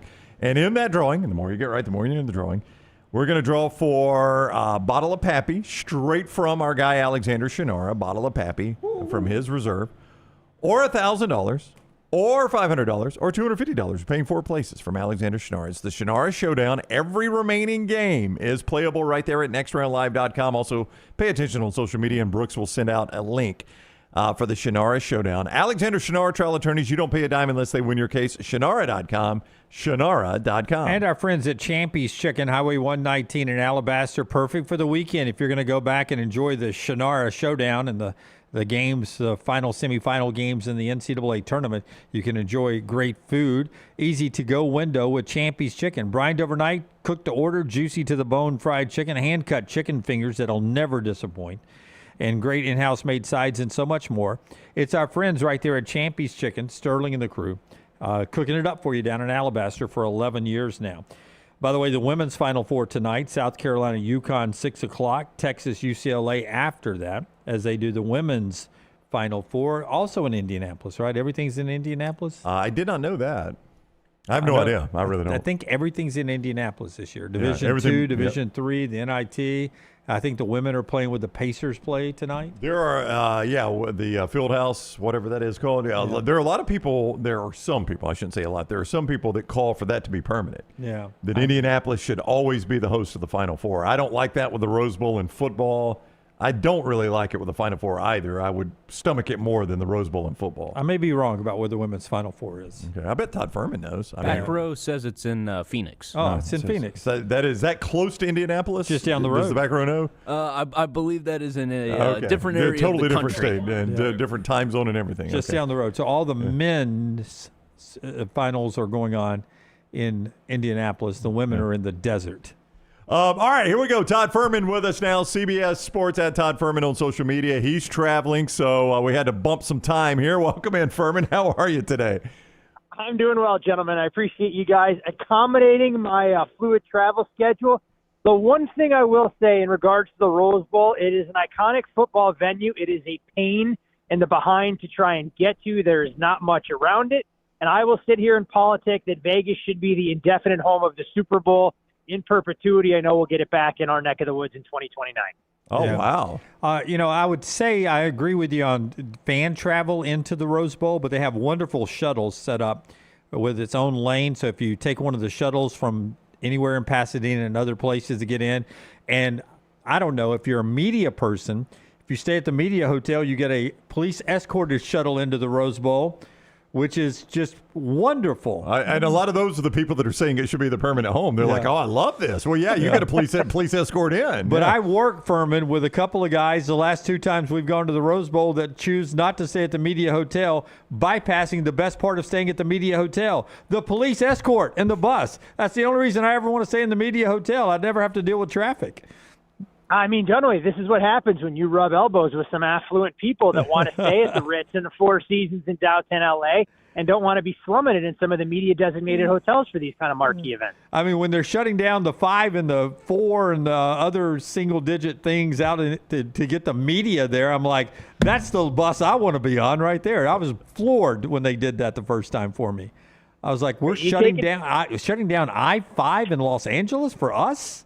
Crazy. You take advantage of all the perks at your disposal when you have the opportunity to enjoy such a thing. You got to. Hey, can I ask you a question before we get into the basketball? Obvious question. The basketball stuff's obvious. Is there any numbers anywhere on when NFL franchises change uniforms like the Falcons and the Titans just have on then turning into playoff teams?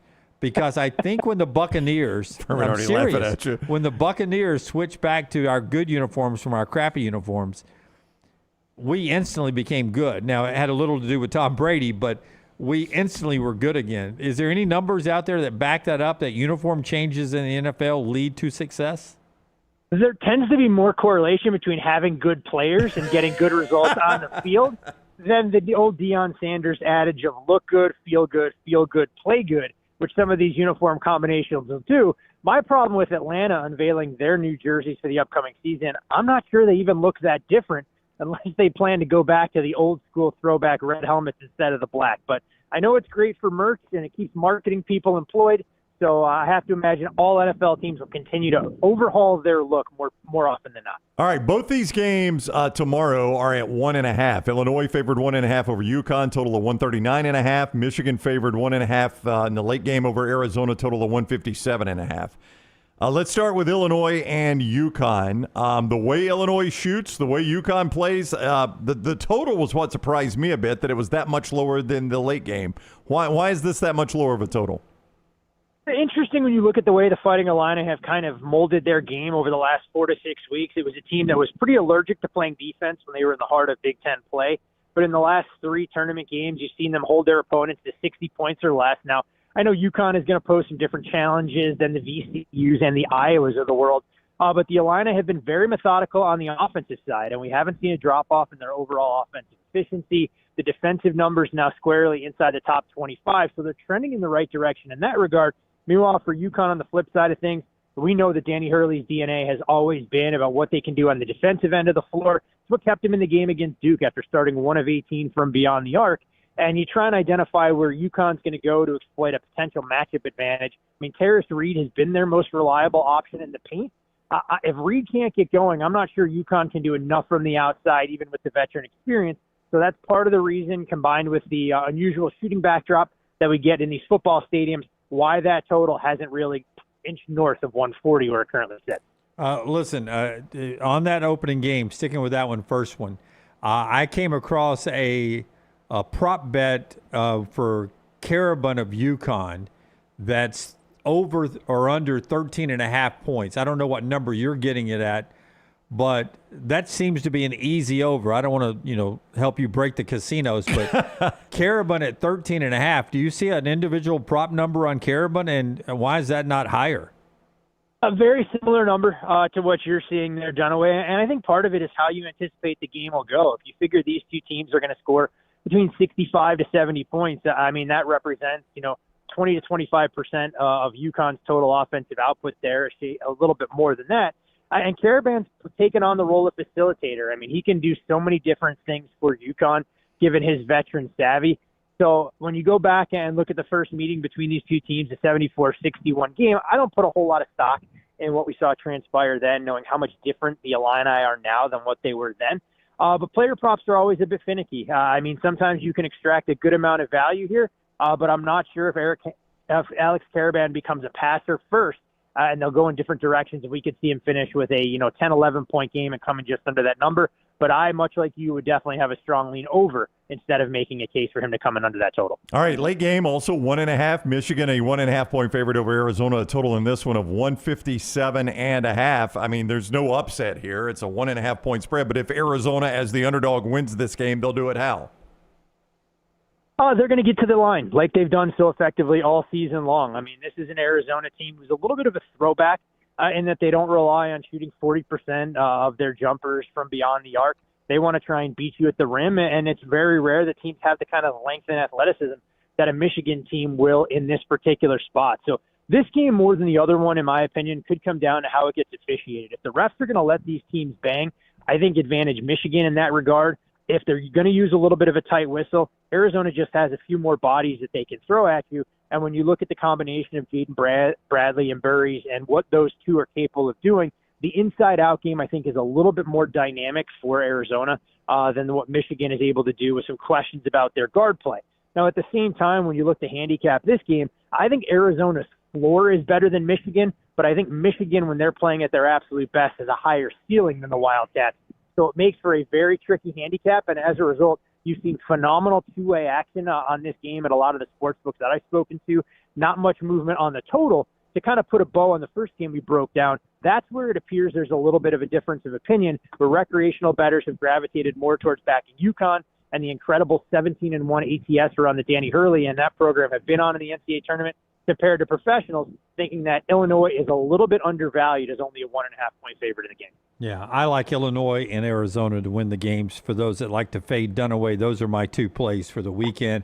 I also like Stojakovic under his point total. I have it at 12.5. The Arizona player. Do you have a favorite prop bet in either game that you're looking at?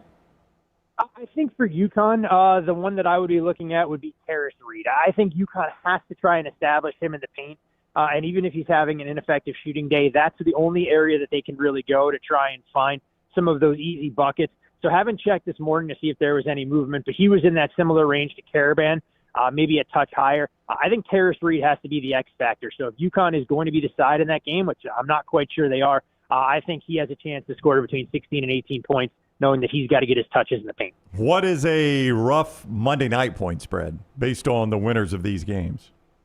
You're looking at the winner of the Arizona-Michigan game laying between 4.5, 5 points against the winner of the UConn-Illinois game. Now, of course, always subject to change, half point here, full point there based on public perception. So if UConn were to go out there and beat Illinois by double digits, or the converse is true that Illinois was able to look like a well-oiled machine, Arizona and Michigan put up a little bit of a clunker, you could see that number come down. I personally would adjust the number between Michigan and Illinois a shade lower than I would between Arizona and Illinois, given that level of familiarity and conference opponents. But you're looking at a little bit more than a 2-possession game for the winner of the nightcap against the winner of the matinee between UConn and Illinois. All right, he is Todd Fuhrman, CBS Sports, and Todd Fuhrman on social media, the former odds maker at Caesars Palace. That's where you find him for all of his info, and you guys love him on the show. He's just as good on those places, too, so go follow Todd and support his work. Fuhrman, thank you very much. Enjoy the games this weekend. We'll talk to you next week. Always a pleasure, gentlemen. You guys as well. And Dunaway, good luck with those bets, my friend. Thank you, buddy. I appreciate you. We'll see you, Fuhrman. By the way, the one streak that is not likely to end, that has a chance to end, is that Week 6 Associated Press Top 12 streak. So since I think it's 2004, the national champion has always been in the top 12 of the Week 6 Associated Press Top 25. All of these teams were in it. Except Illinois. They were 13th. Alabama was 12th. Illinois was 13th. How close was that to Alabama have beaten Illinois? Because that had happened in December, I think. Maybe November. Yeah, it's the Week 6 poll. Arizona was 1, Michigan was 2, UConn was 5. So that has long been for going on 20 years now, a predictor of teams that win the national championship. You can find those in that grouping, and Illinois is the only team outside of that grouping. 20 days before the NFL draft. We'll talk about that coming up more next week. And Kalen DeBoer on the show next week, next Wednesday. So schedule a circle of your calendar for next Wednesday on the show. But it's trash time now, brought to you by our friends at Michelson Laser Vision. Michelson Laser Vision. I was thinking about the start of the trash open. Michelson Laser Vision. That's on me, Tyler, 969-8100, MichelsonLaserVision.com. Lance Taylor once was legally blind with his distance vision. Turn that into fighter pilot vision. You can do the same with Doctors Mark and Jennifer Michelson. That is a father and daughter, and they are the pioneers in LASIK surgery. They can help you as well. Give them a call to set up a risk-free evaluation to see if it is the right thing for you, 969-8100. Or just visit them online, MichelsonLaserVision.com. When you call and talk to Amy, tell Amy you want that fighter pilot vision Lance Taylor has. She'll get you squared away for that risk-free evaluation and see if LASIK is right for you. 969-8100, MichelsonLaserVision.com. Hit it, Tyler. After the break, we're going to interview Eric Weihenmayer, who climbed the highest mountain in the world, Mount Everest. But he's gay.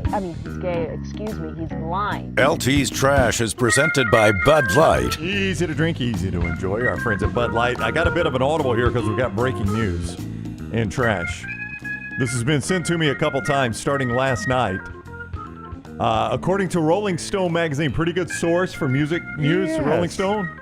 According to Rolling Stone magazine, Gucci Mane was allegedly kidnapped and robbed during a coordinated armed takeover of a Dallas music studio where fellow rapper Pooh Shiesty allegedly brandished an AK-style pistol and forced the rap mogul. Is Gucci Mane a rap mogul? Yeah, so Gucci Mane runs 1017 Records, and Pooh Shiesty is signed to that label. Oh, and, reportedly, Pooh Shiesty wanted out of his deal, and so he shows up to the studio with some of his friends. Yep. And you know what he is? He's out of his deal. He's into the state pen, but he's out of his deal. It's true.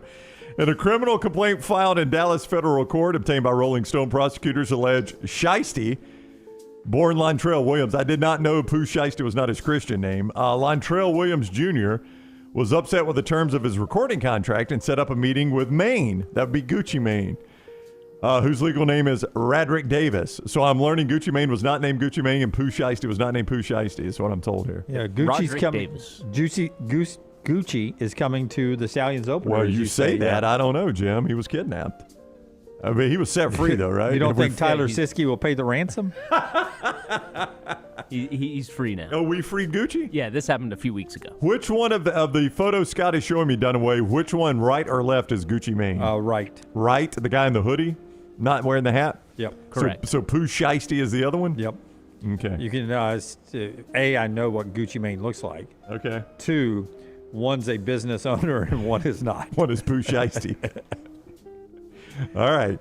So we've got that behind us. Gucci Mane still going to be at the Stallions opener, Tyler? Is that what you're telling me? To my knowledge, yes. Okay. All right. But what we don't know, who does the Stallions play that day? That's a great question. I think it's Houston. Okay, so they play Houston that day. I think they play Houston this weekend. Oh, okay. Well, I did not come prepared with the Stallions. If you'll give me a second, I'll open the live copy. UFLstallions.com to get those tickets. Yeah. The Stallions are playing. You know what? It's not in the copy. Yeah. Scott says Orlando. Orlando is what Scott says. Okay. Yeah. So they're playing Orlando. What we didn't know is that Orlando, they have a practice session every Friday. That one period they play Gucci Mane's big hit. That's right. Yeah, that's their Dixieland Delight. That's what happened in the Oklahoma game. Is that Oklahoma had this big thing planned between the third and the fourth quarter that 50 Cent's going to come out and do their song they play between the third and fourth quarter, and they're going to do it live. Little do they know, Alabama in their practices played that same song every Friday during a practice, and it fired up the Alabama guys as much or more than it did the Oklahoma guys. Well, what if Orlando, they're big Pooh Shiesty guys, and now we've got Birmingham and Gucci Mane's corner and Orlando and Pooh Shiesty's corner. That could be a heck of a second half. That sounds about right. Yeah, I agree. Do they flag the brandishing of pistol signals after first down? No. Give them the Pooh Shiesty. Yeah. All right. Stallions, first down. We go to China next. Sorry for the curveball there, Tyler, but a little breaking news there with Pooh Shiesty and Gucci Mane. Man in China fined by police after they found his wife clinging to the back of his work truck. They've yet to find the issue here. I'll keep reading the story, though, Jim. She was clinging to the back of his work truck. His work truck, yeah. I'm assuming he was driving, and she was clinging to the back of it. Hang on, I got to figure out this. She really is. The quality's I not see. great, Yeah, but I this see is it now. her That's her hanging there on the back. Yeah. She looks very much like the witch from Wizard of Oz flying in a broom. Yeah. Is he in motion here, Tyler? Do you know? I believe he is in motion. Okay. Yep. She was trying to see if he was cheating on her. Over the years, the internet has become very well acquainted with wild stories about couples trying to see if their partner is cheating on them. Many have been exposed, running secret Tinder accounts. I think those are fake, by the way. I see some of those on TikTok, like, I just discovered my husband's Tinder account. Oh, yeah. All of those are just like, just put in your information and, we'll work our magic to hack any account. But it just takes all your information. Yeah, or they do the thing where they're like my husband thinks we're about to stream a show together, but I'm putting his Tinder account on the TV. And I'm like, that ain't real.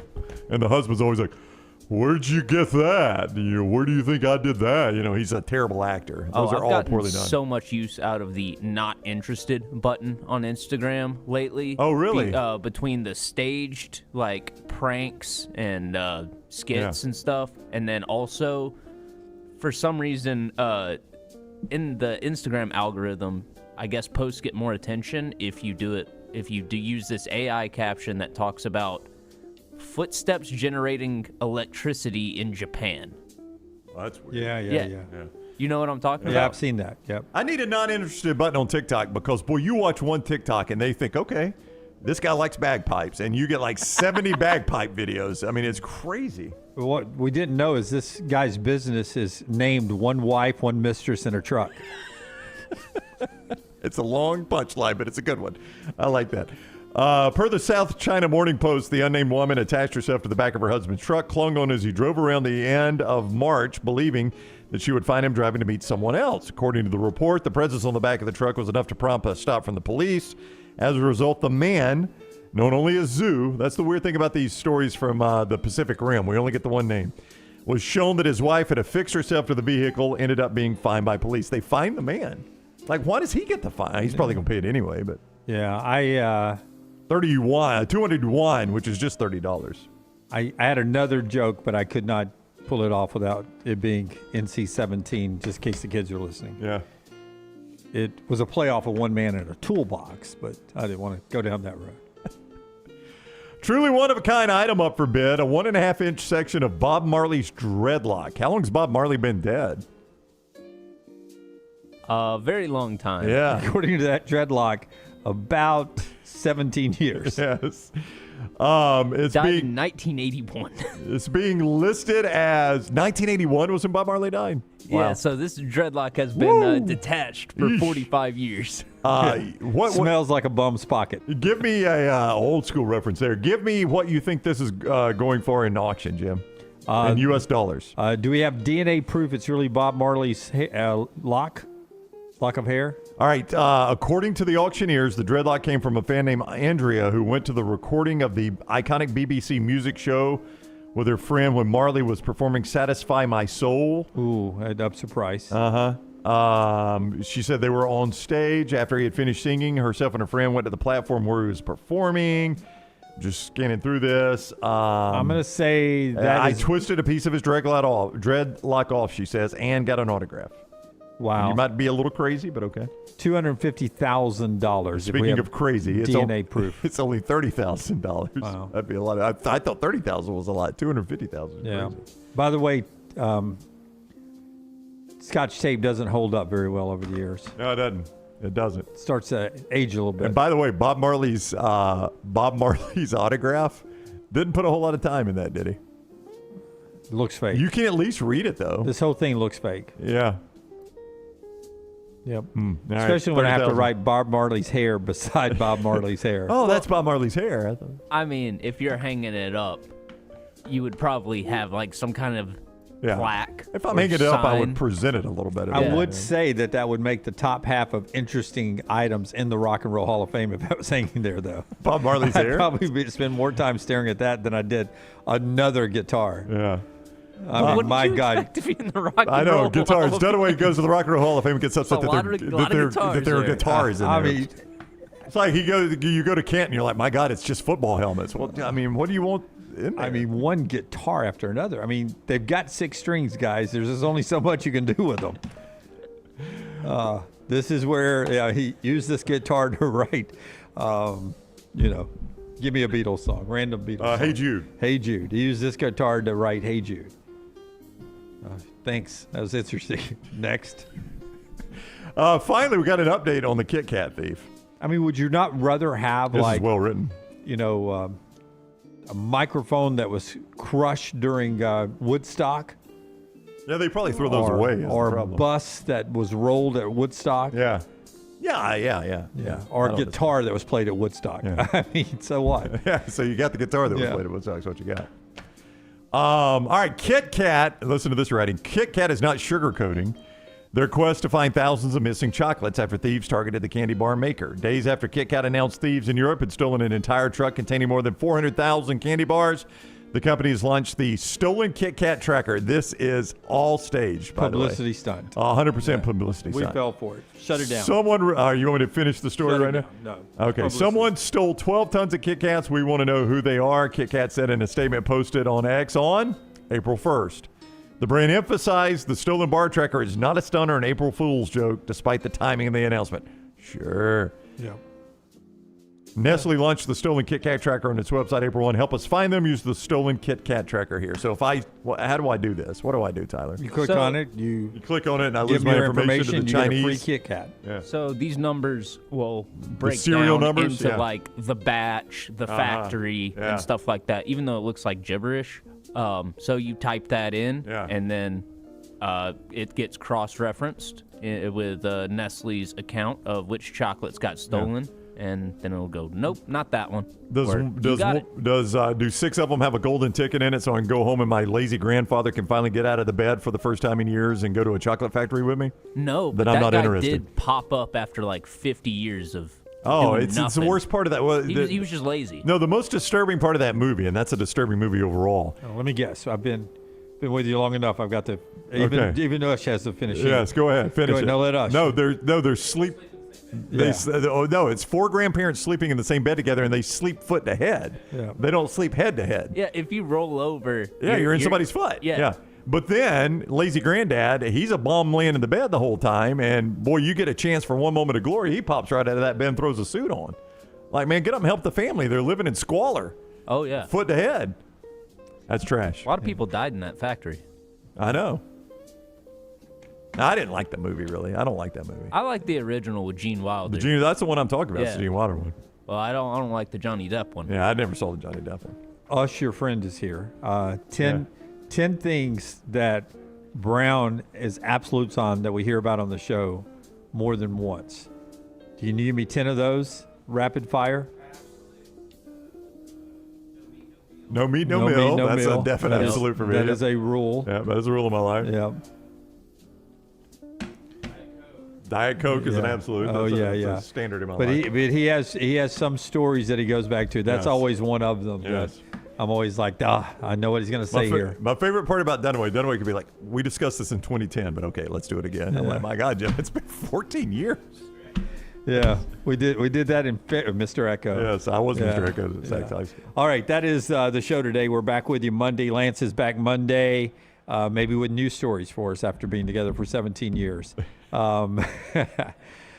appreciate the guys behind the big glass. Don't forget, go play the Shannara Showdown on our social media platform. You can play both semifinal games tomorrow. Go enjoy that. And then Brooks will have the championship game for you to play on Monday as well. Brownie, yes. I was going to say fresh, it just meant more is dropping right now. Right now, Connor and Will look back at the 2010 Auburn National Championship game with Cam Newton on it. Just meant more. Go check that out if you're an Auburn fan. Probably should have mentioned that earlier in the show.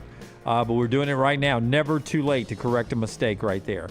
It is over. Our show is done, but the content continues right here at Double Down Media. Until next time, God bless you. God bless America.